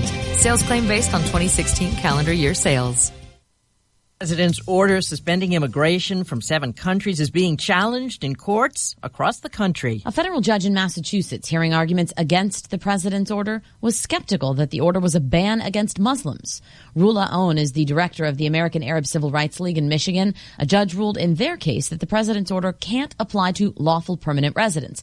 But they say they're still fighting the order for visa holders. These are 7 countries with predominant Muslim populations. You carve out exceptions for religious minorities. How does that leave us with anything other than a Muslim ban? The state of Virginia and Washington are also pursuing legal cases to stop the president's order. In Washington's case, several companies are concerned that the president's order impacts their workforce, like Amazon and Microsoft. Jessica Rosenthal, Fox News. A software update to Michigan's unemployment system may have compromised the personal information of nearly 2 million workers in the state. That includes names, wage information, and Social Security numbers. There's no sign anyone has used this information for malicious purposes. When the Patriots face the Falcons in Sunday's Super Bowl, it will be New England's 9th time, the most appearance for any team ever. There is speculation it could be the last for 39-year-old quarterback Tom Brady. What he's told me, he'd like to keep playing until he can't do it. When he feels he can't do it at the highest level, he's walking away from the game. Patriots owner Robert Kraft speaking on the Fox Business Network. Freezing rain made roadways slick in northwest Oregon today.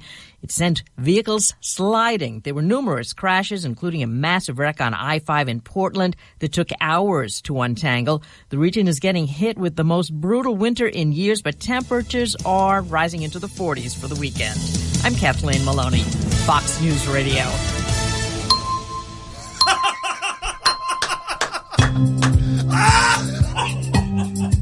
You got a terrible fake laugh. I know, that was horrible.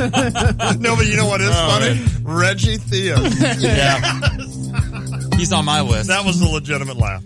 Here's your ESPN Radio 3-day forecast. Cheap Stop Hour laughing. for your heating or cooling needs. Give Cheap Hour service experts a call at 866-EXPERTS or visit online at cheaphour.com. Tonight getting down to 19. Tomorrow gradually getting warmer. 36 the high, 29 the low.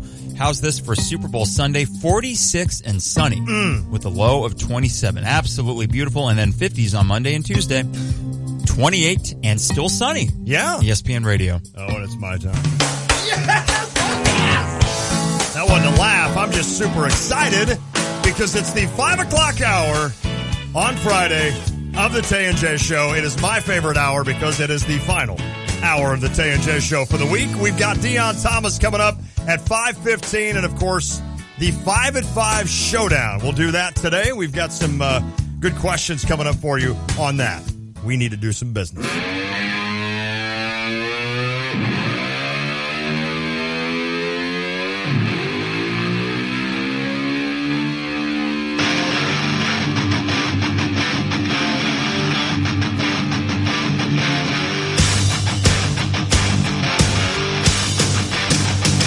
It is drive time, presented by Honda BMW Champaign. For new and used vehicles, visit their huge inventory at the corner of Neal and Burwash and Savoy, or visit them online at drivechampagne.com. Lante and Mike Carpenter, this will recap the first 2 hours of the Tay and J Show. Well, I started it by saying I have zero interest for some reason in this Super Bowl on Sunday, and I don't know why. Not zero interest. I'm not excited to watch the Super Bowl, and I think what we finally realized through it all is that I'm a gambling man. I need to sin. I need to gamble to have any kind of input into this game. I seriously, guys, cannot get excited about this game. I don't know if maybe Sunday will roll around and I'll realize it's the Super Bowl. I'll watch the game. There's no doubt about that. I don't know, though. For some reason, I just cannot get involved in this game.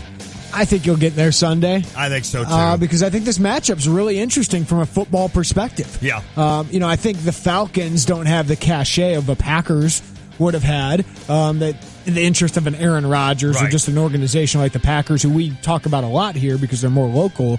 But the Falcons are the best offense in football. Yes. And they probably are the more talented team than the Patriots. They're trying to kind of break through. But at the same time, the Patriots have 2 weeks to prepare. Belichick, 2 weeks to prepare. Brady has that long. This is going to be a great matchup, in my opinion, on the field. And then, of course, you have the storylines of Brady and Belichick trying to be the first of their field to win 5 championships. Right. And they'll pretty much solidify themselves as the greatest of all time. It's a 3-point spread. Yes, 3 point for New England. And effectively a pick 'em, right? And the thing is, though, when you're in a game where it looks like it's going to be close like this, it's hard not to pick the default.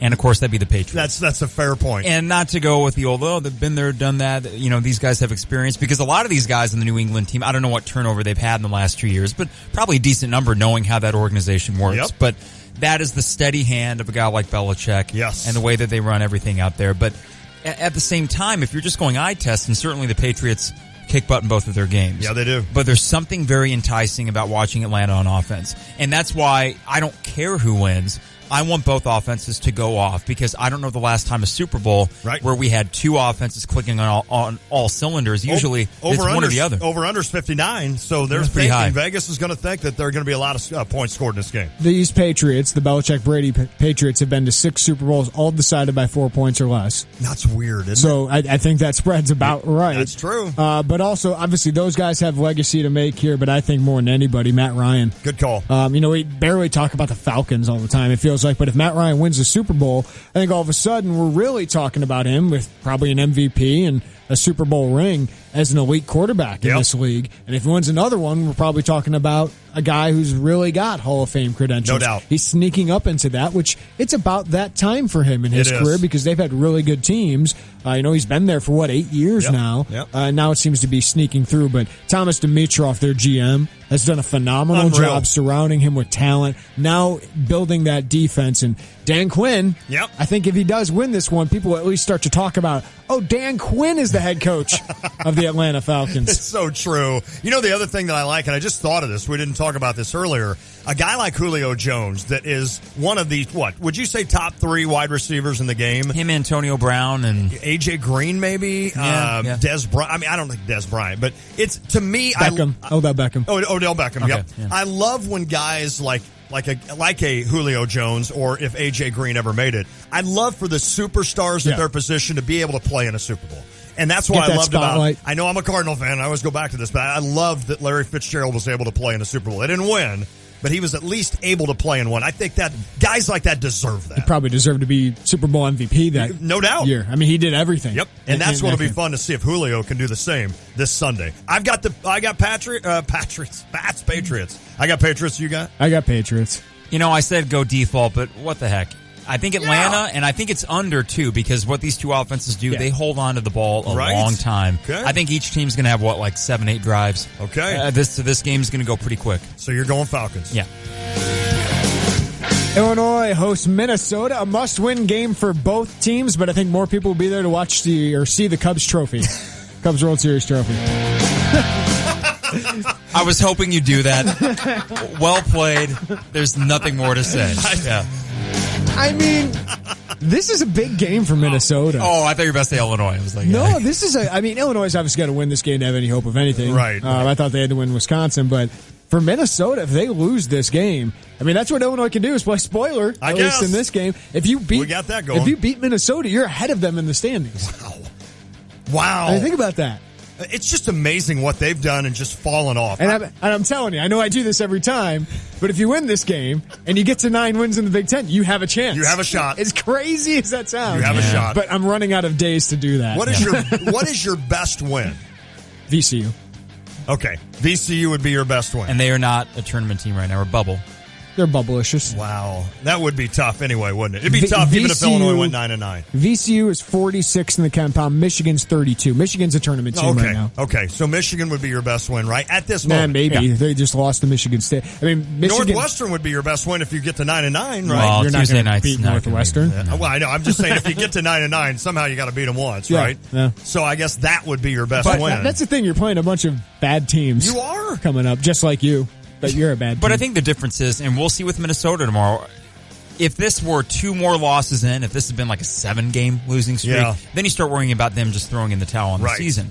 But it wasn't that long ago, maybe just a week and a half, where they took Wisconsin to overtime. Probably should have beat them. Yeah. And most of these losses have been within 5-6 points. That's the difference. Is it just feels like no matter what, they've been competitive, and there is a given. You know what Minnesota, to a point, will give you in a game. No doubt. You know Illinois can go far below that. Minnesota's hungry. I mean, they're hungry. Illinois should be, but Minnesota's hungry. We'll see. Hey, I've got JCL on my fantasy team, so I'll be watching. I'll be hoping for him to go off. There you go. They need him, too. They do. Also, Lovie Smith has to replace his first defection off the Illinois football staff. Tim McGargle, congratulations to him, going to the Green Bay Packers. Awesome. Will be defensive quality control coach. That's going to be one step away from an assistant coach role, which I think for him is a great opportunity. Yes. Some people have been saying, oh, is that a lateral move? Listen, he wants to be an NFL assistant coach or an NFL coach. He gets in with that staff, a good staff up there in Green Bay. One step away from an assistant coach role. That's pretty impressive for a guy who's at Western Michigan a year and a half ago. So that opens up a spot for the Illinois staff. And while he was the linebackers coach, don't expect Illinois just automatically assume, I guess, that they're going to hire a linebackers coach because they got a pretty good one in Hardy Nickerson. Yes, they do. Defensive coordinator and linebackers coach. So I think they could be creative here, whether they want to add a tight ends coach, whether they want to add a cornerbacks coach, or whether they want to shuffle things around here. I think the emphasis should be on recruiting. Okay. And Tim McGargle was recruiting Chicago. I think the emphasis should be on recruiting Chicago, but recruiting an area that you think you can really get into. Because Thad Ward's good. I think Eric McGee's good. Lovie Smith's an ace recruiter already. Yes. But you could use a more experienced guy with deeper ties. Because Stoker's going to take some time to develop some ties. Even Fair is going to develop, need some time to do that. I think if you hire a guy with established ties, that would really help. Any idea, time frame on when something like this would be announced, or will they take their time? Usually, within a couple weeks, but this came pretty quick. Yeah, it did. So I don't know if Lovie Smith was absolutely prepared for it, but it came quick, and I think McGargle just felt like I can't pass up this opportunity. So the good thing is Lovie Smith has deep relationships with a lot of great coaches. Yes, he does. And that's the thing with him. If you do lose staff members, I think you're pretty confident he can find another good one to replace him. The other thing, Carp, that I think is pretty cool, think about this for Tim. He's getting ready to go join an NFL team. And imagine that. I mean, I know we bashed a little bit on the NFL to start the show, but to be a part of the NFL experience day in and day out, and every Sunday or Monday night, whenever that happens, and to be with the Packers, I mean, that's just pretty cool, right? It's not the Jaguars, it's the Packers. I mean, that's a great opportunity for him. You cannot pass that up, and there is still a hierarchy. I mean, I don't care what level you're at. Ultimately, I think every coach at some point wants to be in the NFL, and maybe McGargle. Thank you. I can't ever say his I name said either. McGarnagle, which is an old Simpsons joke. It's not.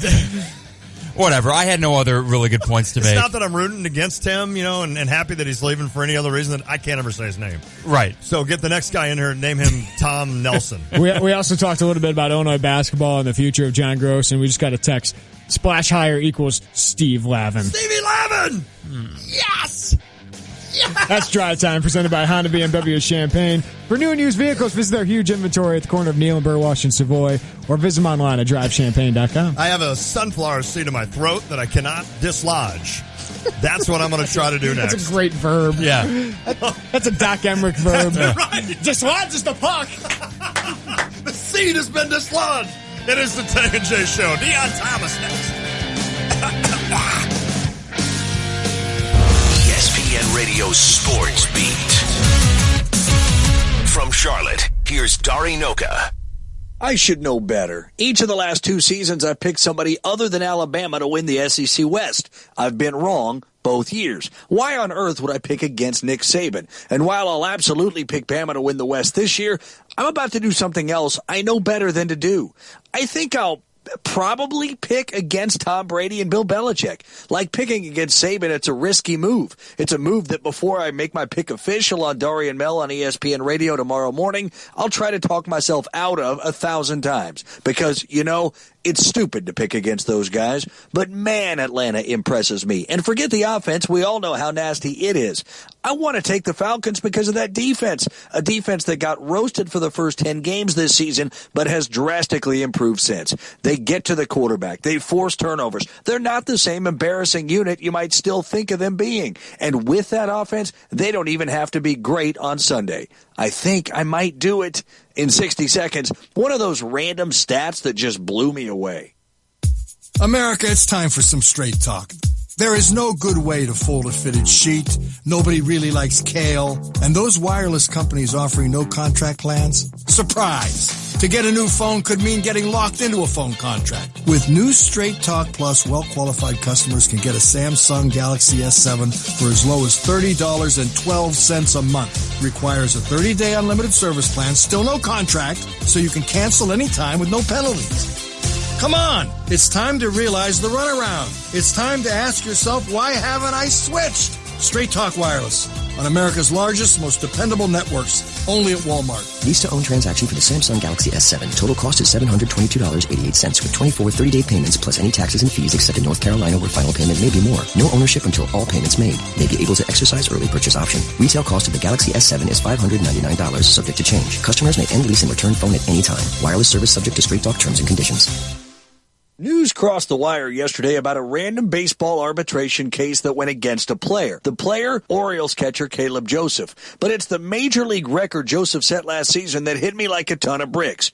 Joseph had 132 at-bats. He had 23 hits. 3 of those were doubles. Yet none of those hits resulted in an RBI. Joseph went an entire season playing in 49 games without driving in a single run. The 132 ABs without an RBI, that's the major league record. Across Major League Baseball last season, there was 1 RBI every 8 at-bats, and Caleb Joseph went 132 without 1. This is information that will do you no good in life, but maybe you can regurgitate it at your Super Bowl party on Sunday. Why don't you listen to Dari and Mel tomorrow morning, 8 Eastern, with the ESPN Radio Sports Beat. I'm Dari Noka. Hi, I'm Damon Hackelman, owner of CleanRite in Champaign. If you're looking for a trusted restoration service company, just look for the guys in the blue trucks. At CleanRite, we understand that life happens, and we're ready to help. Our experienced service technicians will provide you with not only a quick response, but also honest answers and advice. For water, fire, smoke, or mold restoration, we're there when you need us. Call CleanRite today at 351-4930. That's 351-4930. Or just Google CleanRite Champaign. Have you ever bought something that you loved, only to have it give out after just a few uses? That can be really frustrating. And that's why at Champagne Surplus, they carry only the best products available. Each item in the store has been hand-picked to offer you the highest quality, curated selection from brands like the North Face, Patagonia, Merrell, and dozens more. And at Champagne Surplus, they don't just sell the stuff, they use it too. There's no need to spend hours researching before going in, because the employees at Champagne Surplus are there to answer your questions and make sure you find the exact right item. Are you traveling soon? Let them help, because they've been there. From anti-theft luggage and money belts to quality hiking shoes for long days of walking, Champagne Surplus can help you find the perfect items for your unique travel itinerary. Plus, right now, save 30 to 50% on top brands during the winter clearance sale. Stop by for great deals on quality products and the helpful service that you deserve. Champagne Surplus, 303 South Neal Street, downtown Champaign, and at champagnesurplus.com.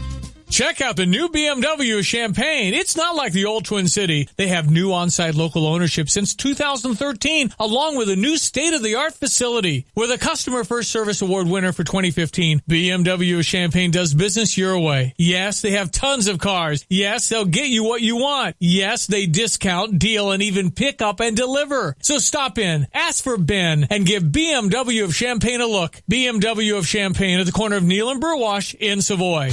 The Hub is Champaign-Urbana's newest place for pregame, postgame, and just hanging out with friends. And for Super Bowl Sunday, the Hub is giving away a brand new scooter plus $150 and $100 gift cards. It's easy. Every $10 you spend on food and drinks at the Hub between now and Super Bowl Sunday gets you a raffle ticket for a brand new scooter. The Super Bowl Sunday party and scooter giveaway only at the Hub, 601 South 1st Street in Champaign. With parking on site, make the Hub your new place for food, drinks, and fun. View their full menu online at thehubchampaign.com.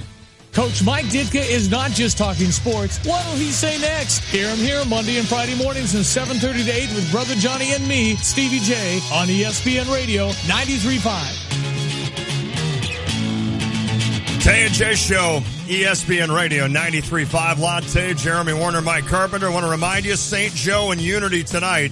The J.T. Walker's High School Sports Showcase, brought to you by Coral Sports Medicine, Illini Mattress, Country Financial, Jesse DeHaan, Roof Doctors, Hanson's Auto Repair, and Freeze Funeral Home. St. Joe and Unity. Jeremy, you'll hear it tonight right here on ESPN 93.5, right around 7:30. Deion Thomas Talks. It's time for that. Brought to you by Guth & Associates, a boutique real estate brokerage company specializing in commercial property. Let our buddy Jill's vast experience help you, whether you're looking to lease, buy, or sell. We're ready to represent you at Guth & Associates. Visit them at guthandassociates.com. Jill Guth, a good college basketball player. She was.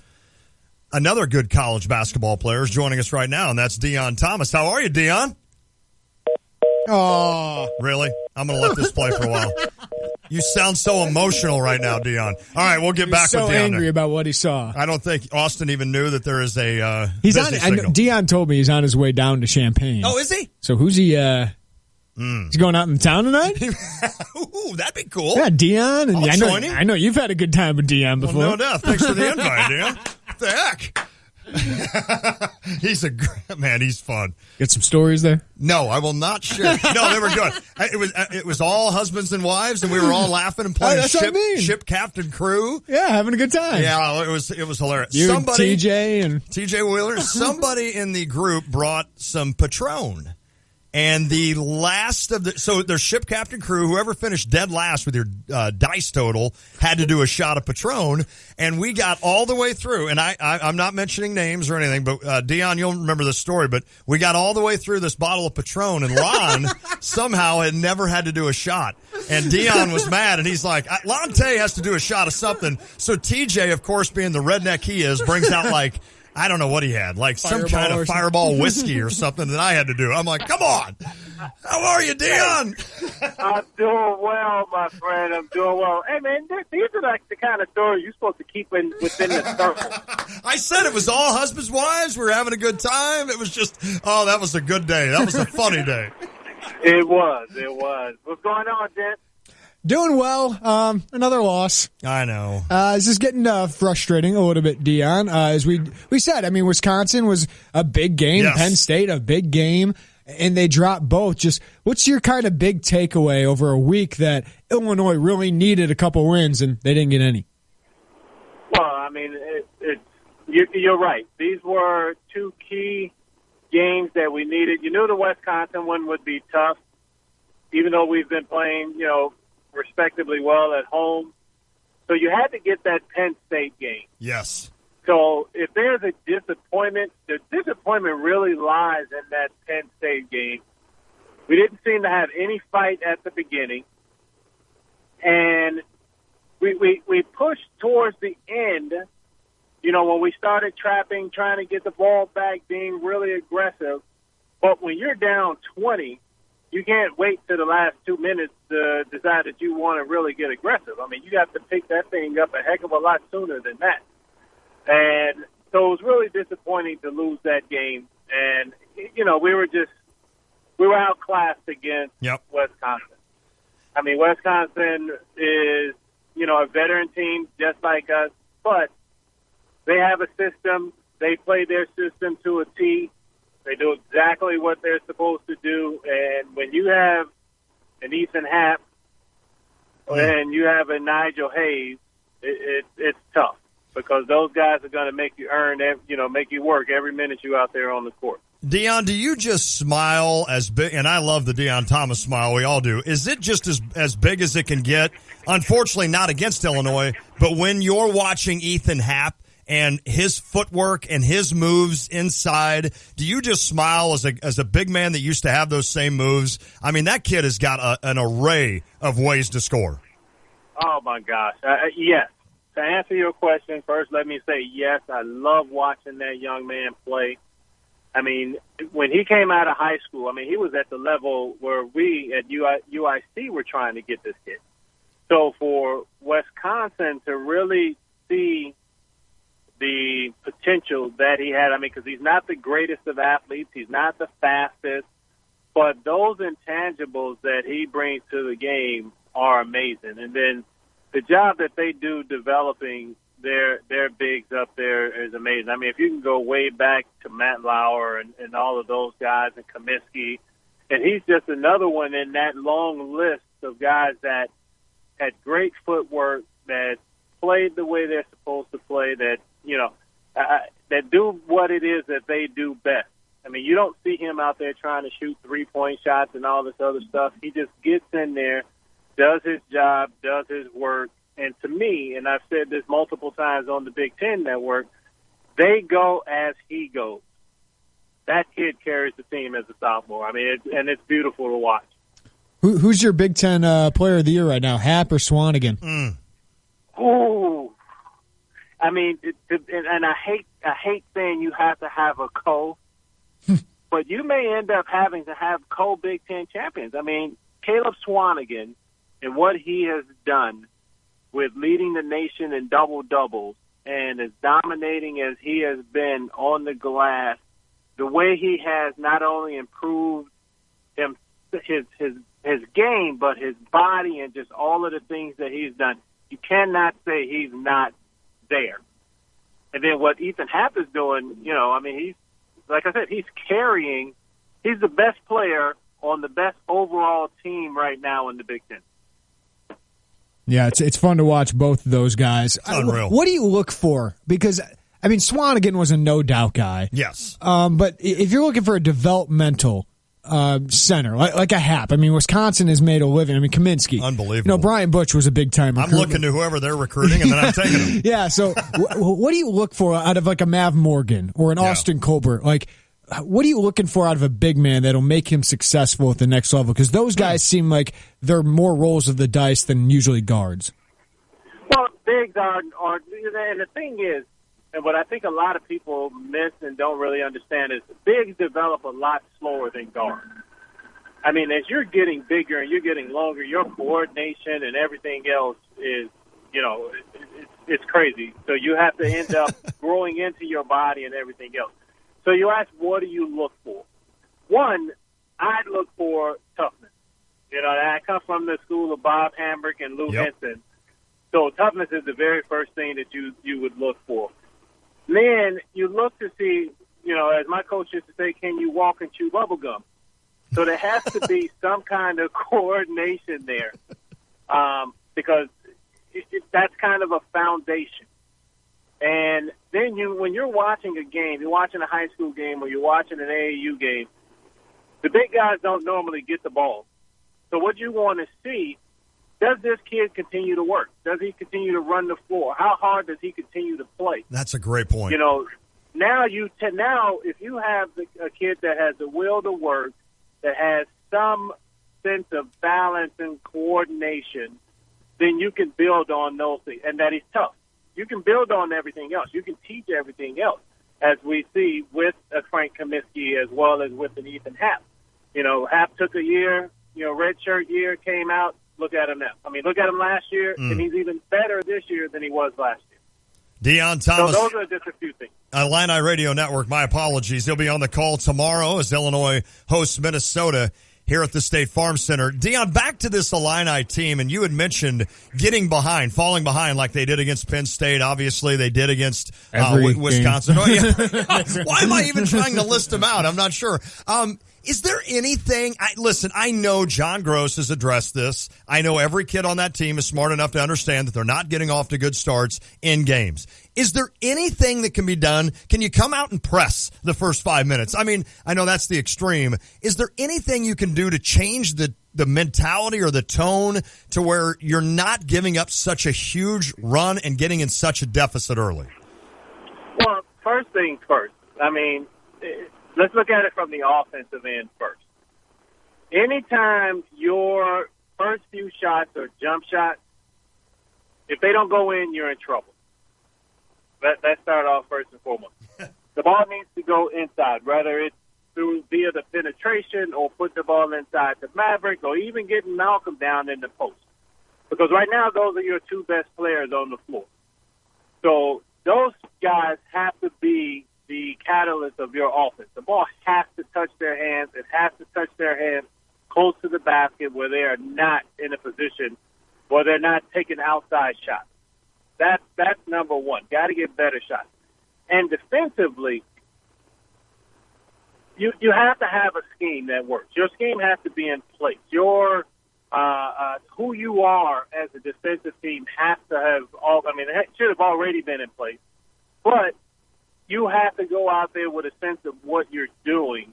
And it seems sometimes to me that that's not the case. Now, of course, I know Coach works. I know the guys, the other coaches are working and putting it in.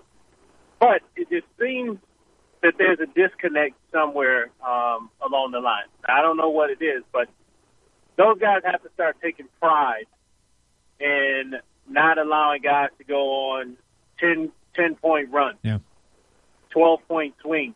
And part of that is kids today don't understand what the things that you have to do in order to stop a run.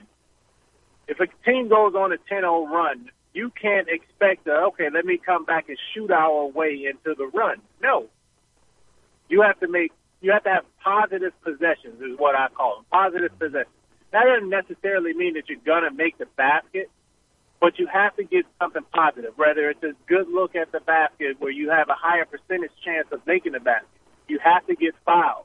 And, of course, the best thing would be to make the basket and then go back down on the other end and get a stop. So you ask if there's something that can be done. I mean, first of all, you can't pat everybody on the back. Sometimes you got to jump somebody's butt. And even Coach Hinton would do that. Yep. To start a fire, to get guys really up and going in what it is that they have to do. And if they're not doing it, the easiest way to start a fire is by putting their butt right next to you. Yep. Yeah, I think without, Malcolm Hill having that kind of fire in the locker room or on the floor, Tracy, I just don't think he's good enough right now to be able to be the guy that does that and everyone to listen to him. I think John Gross does have to do that. Also, I watch Wisconsin. I know they've played a lot of basketball together, but they just aren't connected. Dan, you use that disconnect word, and I think that's to describe, the coaching staff and the players, whatever the coaches are teaching is just not connecting with the players. But I also watch Wisconsin. They're just connected on the court. Like they're all going towards the same goal. They all know what they're supposed to do on every play, offensive and defensively. And then I look at Illinois, and it just feels like these guys aren't connected. I don't know if that's a personality thing, but what do you see? It just doesn't feel like there's an overall connection of everybody kind of going towards the same goal or kind of understanding everybody's roles. And Jeremy, I can understand why you would think that, and we've talked about this before. And I think what you just mentioned was everyone knowing their job and doing their job and being the best at their job on the floor, meaning knowing their role. When you look at a Wisconsin, everybody knows the ball is going through Ethan Happ, is going through Nigel Hayes, or is going through Bronson Koenig. Everybody else, you get in when I give you the basketball. You're not out there to create. You're not out there to do this.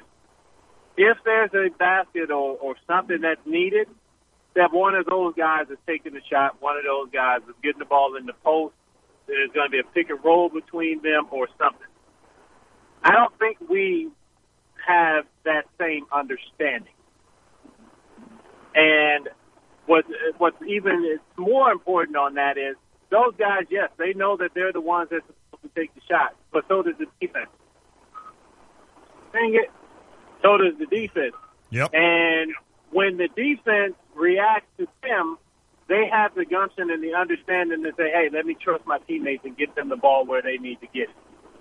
And that is where I don't believe we are very good. We force shots. We take tough shots when we shouldn't and we don't have to.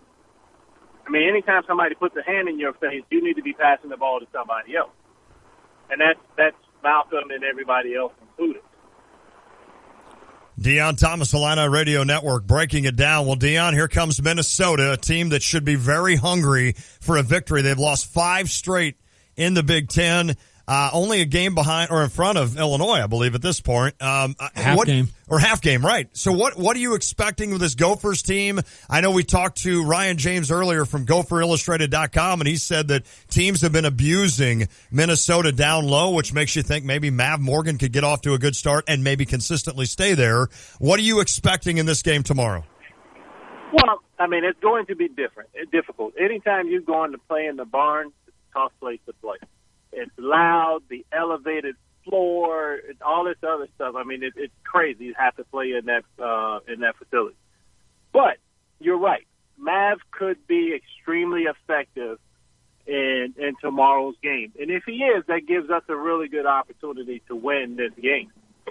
Because we have to get the ball inside. We will not be able to rely on jump shots while we're playing there. This is a team that's really good defensively, actually.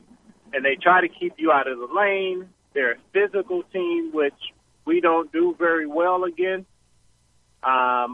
With Amir Coffey and those guys and their length and their activity causes problems for people. So they're going to come out and they're going to come at us defensively. Now, if we can control their point guard position, if we can control Nate, then we have an opportunity to be successful because they go as he goes. And if he starts off and he has a good game, then it could be a long game for us because now he gets. Whoa. That was some weird stuff with Deion Thomas there. And we lost Deion. So we're going to go ahead. We were going to close down that UFO that flew over Deion, I think. Drop the phone? I don't know. No, it was like a rap song early. Yeah, no, it was a record scratch. Yeah. It was a record scratch. That's right. So, all right, if Deion calls back, we'll go ahead and tell him that we were going to close out with Deion anyway. It's always awesome stuff with him. I love it. I mean, he's kind of saying what I've said a little bit before. I think this team doesn't have that fire. And they need somebody to get that out of them. Right. And I don't see the player on the court to do it. I don't either. Now, maybe eventually that can be a Kipper Nichols or a Tijon Lucas. But Malcolm's not that guy. No. And that's fine, but there's no other guy. Do you see Deion as being that guy? No. I don't either. I was going to ask him that, and we'll do that maybe next Friday. Yeah. Because I don't see him as being that guy either. So I wonder, what did he do maybe to do that in a role to get kind of guys fired? Who would have been the guy in those early 90s I was trying teams? Maybe Andy Kaufman? Yeah. Early on, yeah. But I think he was more of a shooter than anything. TJ would probably get on you. Yeah, Tom Michael, steady presence. Yeah, I mean, that's the thing, though, is like, and not to get nostalgic about it, but those teams, and really, if I were to think about it, this leadership vacuum, or whatever you want to call it with Illinois basketball, has now gone on for about a decade. Yeah. Where we can't ever pinpoint, that's the guy. Well, you had one guy in Chester Frazier. Yep. Yeah, that's true. Right? That's true. I agree. Hey, we got the Friday 5 at 5 coming up. I promise. Right after this. Maybe. Come on. Yeah!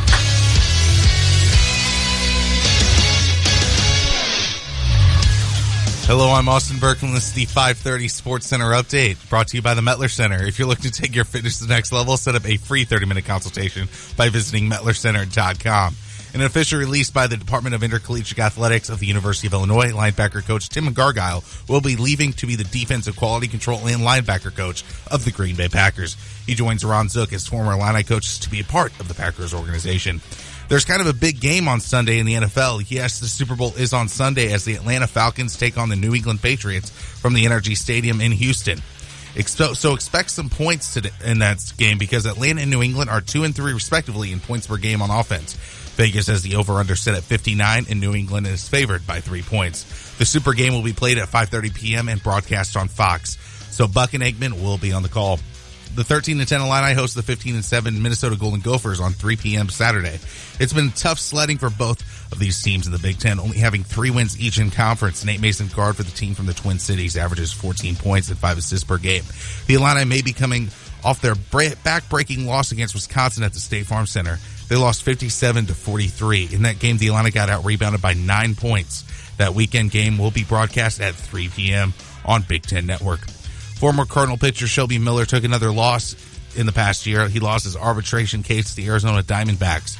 He will be paid $4.7 million instead of the $5.1 million he was going after. Poor guy. In NBA news, the Bulls have reported interest in trading for 76er forward Jahlil Okafor. Jahlil is averaging 23 minutes, 11 points, and 4.8 rebounds per game this season for Philadelphia. You want it? Former Falcon, Eagle, and Steeler quarterback Michael Vick has retired from the NFL.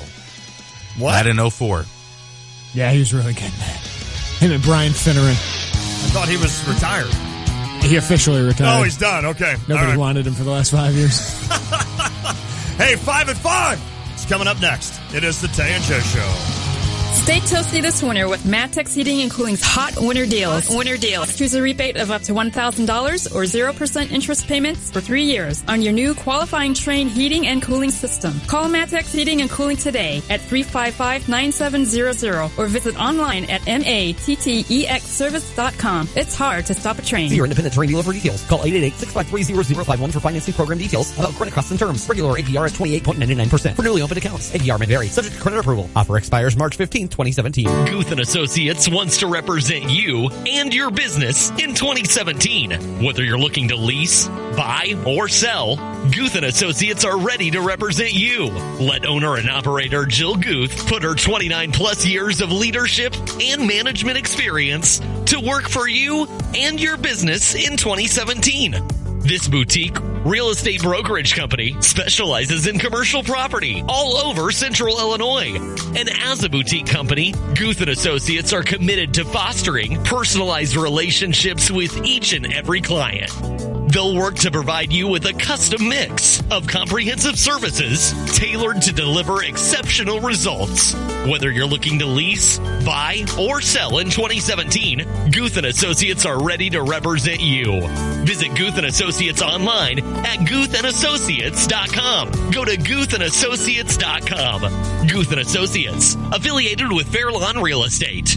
You know you need to do it, and you know you should do it at least twice a year. You owe it to yourself. I'm talking about a checkup at West Main Dental in Urbana. When was the last time you visited the dentist? If you can't remember, or you're in need of a new dentistry team, West Main Dental is where you should go. Our team at West Main Dental is waiting to see you. Come in and be catered by a professional staff that includes Dr. Janet Bardell, a University of Illinois and Southern Illinois University graduate. West Main Dental offers the highest level of dental care in a warm and comforting environment. From a simple quick checkup to providing you with an at-home teeth whitening kit or orthodontic services, trust the professionals at West Main Dental. Visit West Main Dental in downtown Urbana on Main Street, online at westmaindental.com, or call 607-1292. Trust me, you won't be able to stop smiling with a set of healthy, sparkling white teeth thanks to the work of West Main Dental.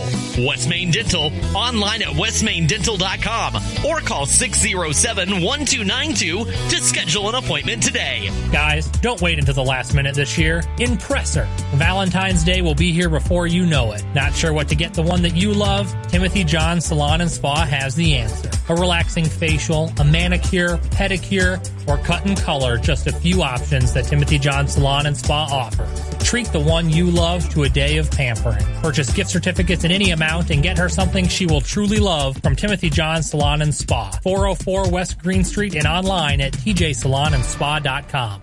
When you're heading home, Tay and J are on your way talking sports. Weekday afternoons 3 to 6 here on ESPN Radio 93.5.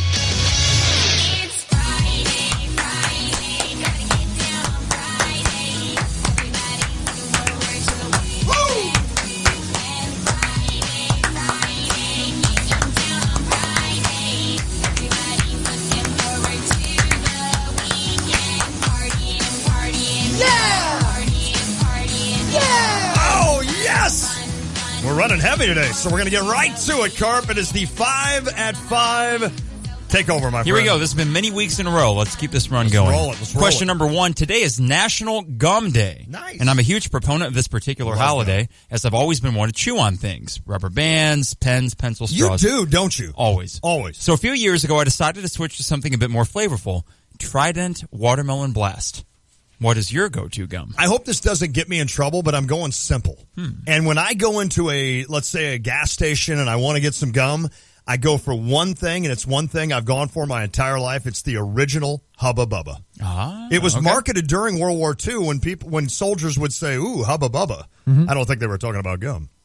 But it was also made as marketed as less sticky. In other words, when you blew a bubble and it went on your face, it comes off easier. So that's Hubba Bubba. But the original, I don't need the innovations in gum back then. Exactly. I thought of going Fruit Stripe because it was delicious for 10 seconds. For 10. And then Tops. it was terrible. You could chew a whole pack. Actually, my grandparents, I think it was my grandma or my grandpa, can't remember, worked at Wrigley. And they were a Wrigley family. Nice. And they always had double mint gum. So I'm going double mint gum because it also had the best jingle. It's double a your statement. Pleasure, double your fun. It's the statement of the great man with double mint gum. So I'm going double mint. Wrigley actually made Hubba Bubba, too. Wow. Okay. Yeah, I didn't know that. Till two today. Wrigley selections. The correct answer is actually, what is that? You already said Juicy Fruit Fruit Stripe. Oh, that was a terrible joke on my part. Jeremy gets the point. I like double mint a little bit better because it lasts longer. It does. Than Hubba Bubba. It does. Question number 2. Additionally, it is also eat breakfast for dinner day, which is something we can all get on board with. Out of all the meals in a day, breakfast may have the highest proportion of tasty foods. Bacon, sausage, pancakes, French toast, any number of delicious cereals. But, like any meal of the day, there are some less than delicious options. What is your least favorite breakfast item? I'm going to go with a popular one, and that's bagels. It's too much bread, and you gotta slap everything all over it, whether it's cream cheese or peanut butter or whatever. Like by itself, bagels, not so much into it. Okay, I had to go with something that I actually like. Right? Like, what was I telling you I don't like is hash browns. Yeah. I'm not a hash brown guy, but I'm not going to choose that as my answer because I feel like it just needs to be my least favorite. Because they're delicious? So, I know. I always get toast instead pretty good, yeah. So the one thing that I like, but it's my least favorite of any breakfast, and I might get in trouble for this, pancakes. Wow. I know, and I could lose this point for that. But I've just never been dessert for breakfast. I like pancakes. If I eat them maybe 3 times a year, I'm perfectly fine with it. I don't know whether to give the point to him because of how bold that answer was. The thing is, I like pancakes, and bagels are nothing but bread. You're right. Right. Just get a donut. Like, actually, the bagel thins are okay. Yeah. Because it's just like a little piece of toast. Yes. But the big bagel, that's a lot of freaking bread. Winston, the bagel guy, though, at SIU at 2:30 a.m., those are good bagels. Now, you put some meat and some eggs on cheese on that bagel. That salty salmon. Remember the All-American Zucker back at the bagel spot? Mm-hmm. Oh, I forgot. How about a bagel, how right? about a bagel? Question number 3. Early 2-0 lead for Jeremy. Okay. Plenty of time. Right now, many Illinois fans are going through an interesting process. What was anger during the 3-game losing streak in November is now replaced by acceptance, apathy, and general disinterest. If we were to shelve the 2016-17 Illinois basketball team, which particular sports team season, so you pick a team and a year, found you losing all interest in whether they won or lost? When you go with these questions, I do everything I can to not go Illinois. Like, I think of Arizona Cardinals seasons. I think of St. Louis Cardinals seasons. St. Louis Cardinals win all the time. They do, right. Arizona lost all the time, so it really wasn't that season. The Blues. I try to think of everything else, and I'm like, nope, I'm going right back to, and it's right up your alley. And I didn't mean to do this like a brown nose. It's the 07-08 Illinois basketball season. Oh. And here's what had happened previously. You were in the Sweet 16, then you were runner-up in the nation, then you were in the second round, then you were in the first round, and then you were 16-19. And you get where I'm going there? It was coming down the ladder at that point, and it was like, oh, no. You felt it. You lost at home to Tennessee State, Miami of Ohio. You started 0-4 in the Big Ten, 6 home Big Ten losses. Seriously, Carp, it was just all slipping away from me as an Illini fan. I'm like, Bill Self's gone, and here it goes. And we kind of saw what happened. But that's the one I just wanted to look away from that year. I wish we could get rid of that year because I just felt like this is the start of something bad. The one saving grace was that Indiana game, even though you lost. Yeah. That was one of the coolest environments I've ever been part of. All right, the last 15 years of my Bulls, Bears, and White Sox existence, I have many seasons to pick from here. Right. So I just picked the most recent one, Bears 2016. Okay. Everyone good that I wanted to watch was hurt. You know, they could lose for the draft pick, so I guess I kind of wanted them to lose. But Jay Cutler got hurt. I didn't really like John Fox. So Lon's getting the point, but I'm just going to go Bears 2016. Kevin White? I even wanted to see him. I mean, there's too many seasons for me to pick from here, so I just go to the recent I will one. give the point to Lon, and I fortunately was out in Pasadena, or actually at Long Beach, when they lost to Tennessee State. But the week before, I was in attendance for the Miami of Ohio game. Wow. It was awful. Question number 4, Jeremy leads 2-1. Okay. Lady Gaga is the halftime performer for Super Bowl 51. You guys excited about that? She's a talented lady. I am too. I'm continuing the trend of current superstar divas taking the stage. Now, last year, Beyonce made an appearance. The year before that, Katy Perry. And 2 years before that, Beyonce was the main attraction. So taking into account all three of these, Lady Gaga, Beyonce, Katy Perry, what is your favorite song by any of them? I thought we were doing this as the last We one. were going to do it last. I kind of screwed that up. I'm sorry. Well, that's fine. We're going to do that as our last question. So I'm teasing it. Okay, that's the tease. That's the tease. Question number 4. Carp even told me, he goes, I didn't switch it on the show. No, I didn't. I could have made a mark or something. Ugh. Okay, here we go. Everybody knows they can think about the final question. It transitions nicely back into question number 4. Jeremy still leads 2-1. For the Super Bowl halftime show, a top-of-the-line music act didn't start performing until around 1991. There was New Kids on the Block. Before that, it was a mishmash of marching bands and Up With People. Do you remember Up With People? I do. Okay, so let's get the answers for this question from 91 to present day.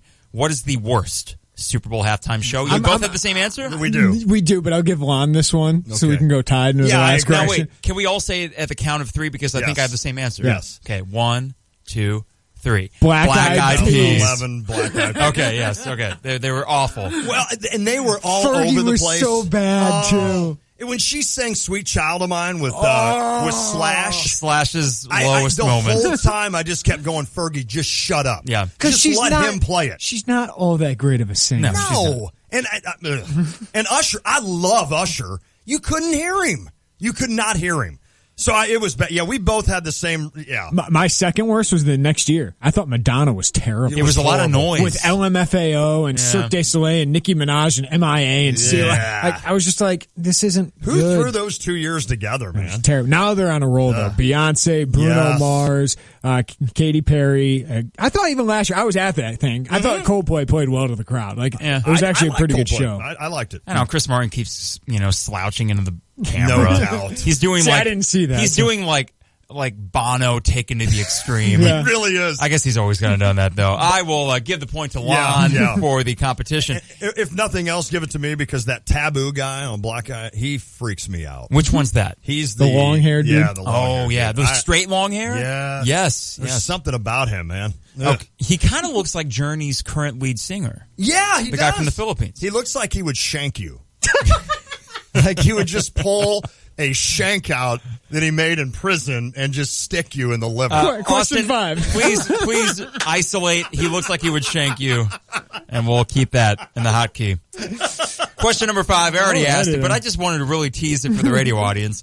Lady Gaga, Beyonce, Katy Perry, out of any of them, your favorite song? Okay, I admittedly don't listen to these 3 lovely ladies that often. I like their songs. I'll listen to Top 40, whatever, when these songs come out. But there was one song that I always kind of was like, I don't know if I like that song, but the more I listen to it, I'm like, I kind of like this song. And I'd find myself, man, I'm going to get in trouble with a lot of buddies there, but I'd find myself in my truck and that thing would pop on and I'd be turning it up. It's catchy, Lon. Don't be ashamed. They're all singing it in their truck as well, and they're all watching the music video. First of all, it's the dumbest video ever, but the 2:16 mark when she comes out in a little bikini. It's Katie.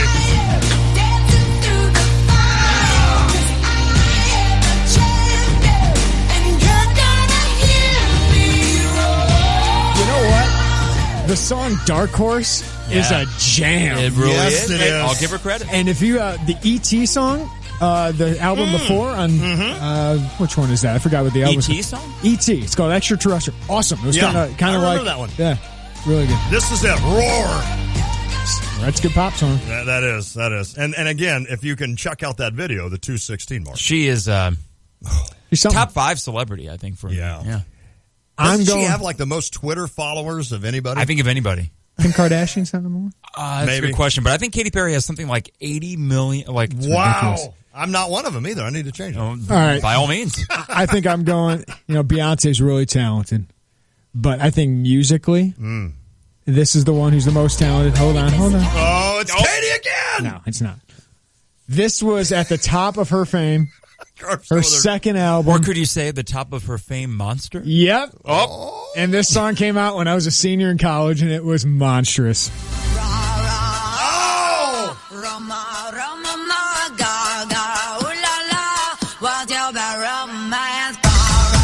come on. What is that? Like, that is ear candy. That is ear candy, man. And it was never a number one song in the US. Wasn't? No, she's had a bunch of number one hits. This one is not. I think this is her most iconic song. That is a good start It sounds to a song. unlike anything I've ever heard, and the video's nuts. I like it. It's awesome. Two good selections, was guys. she sing this at the Super Bowl? Without a doubt, right? Yes. What was she come out with? This? Poker Face? Poker Face or Born This? Probably close Born to Born This Way. Yeah. Probably make a political statement with Born This Way. I like it. I like it. Okay, well, two great selections, three great artists. I'm not a huge Beyonce fan musically, which might be blasphemous, but she's very talented, just not my cup of tea. Very. I will give the point, after careful consideration, Katy Perry. I'm sorry. That's a great song. You know, it's a great song. Roar! Katie, once again, that's the 2 minute 16 second part of the video. You want to go back? It's the dumbest video I've ever seen, though. Yeah, that's okay. Wait, she's actually riding like a tiger, though, right? Yes. Okay. She actually rode a tiger into the Super Bowl. Remember? That was actually really right. That was a really cool looking show. That was a fun show. It was ridiculous but fun. The live shark. Yeah, the shark was great. I was going to say, did you have any thought of putting that one as the worst Super Bowl ever? The two sharks. No, I thought it was really entertaining Because she knew she was doing something silly. And what was her last song that she did? Firework. Firework. Where she was going across. I mean, that was really cool spectacle. I thought it was really pretty cool. was. All right, All right. 216 mark. 216. Check that one Hey, out. while he's looking at that, I want to thank Ryan James, GopherIllustrated.com, and Deion Thomas, Illini Radio Network, and Casey from Monticello, just for the heck of it. Does Illinois win tomorrow? I see what you're going with. Can you pause that? I'll check it. Does Illinois win tomorrow? Yes. Wow. It's Minnesota. No. No, they don't. No, I said 0-2 on Monday. I'm sticking with Illinois wins by 8. They won by 8. Bold. JCO Minnesota's goes for 30. terrible, huh? No, but it's just Minnesota, and I don't trust Patino. Hey, thanks to Harry Black, Tyler Knight, Austin Berkman as well. Katy Perry, love you. It is the Tay and J Show.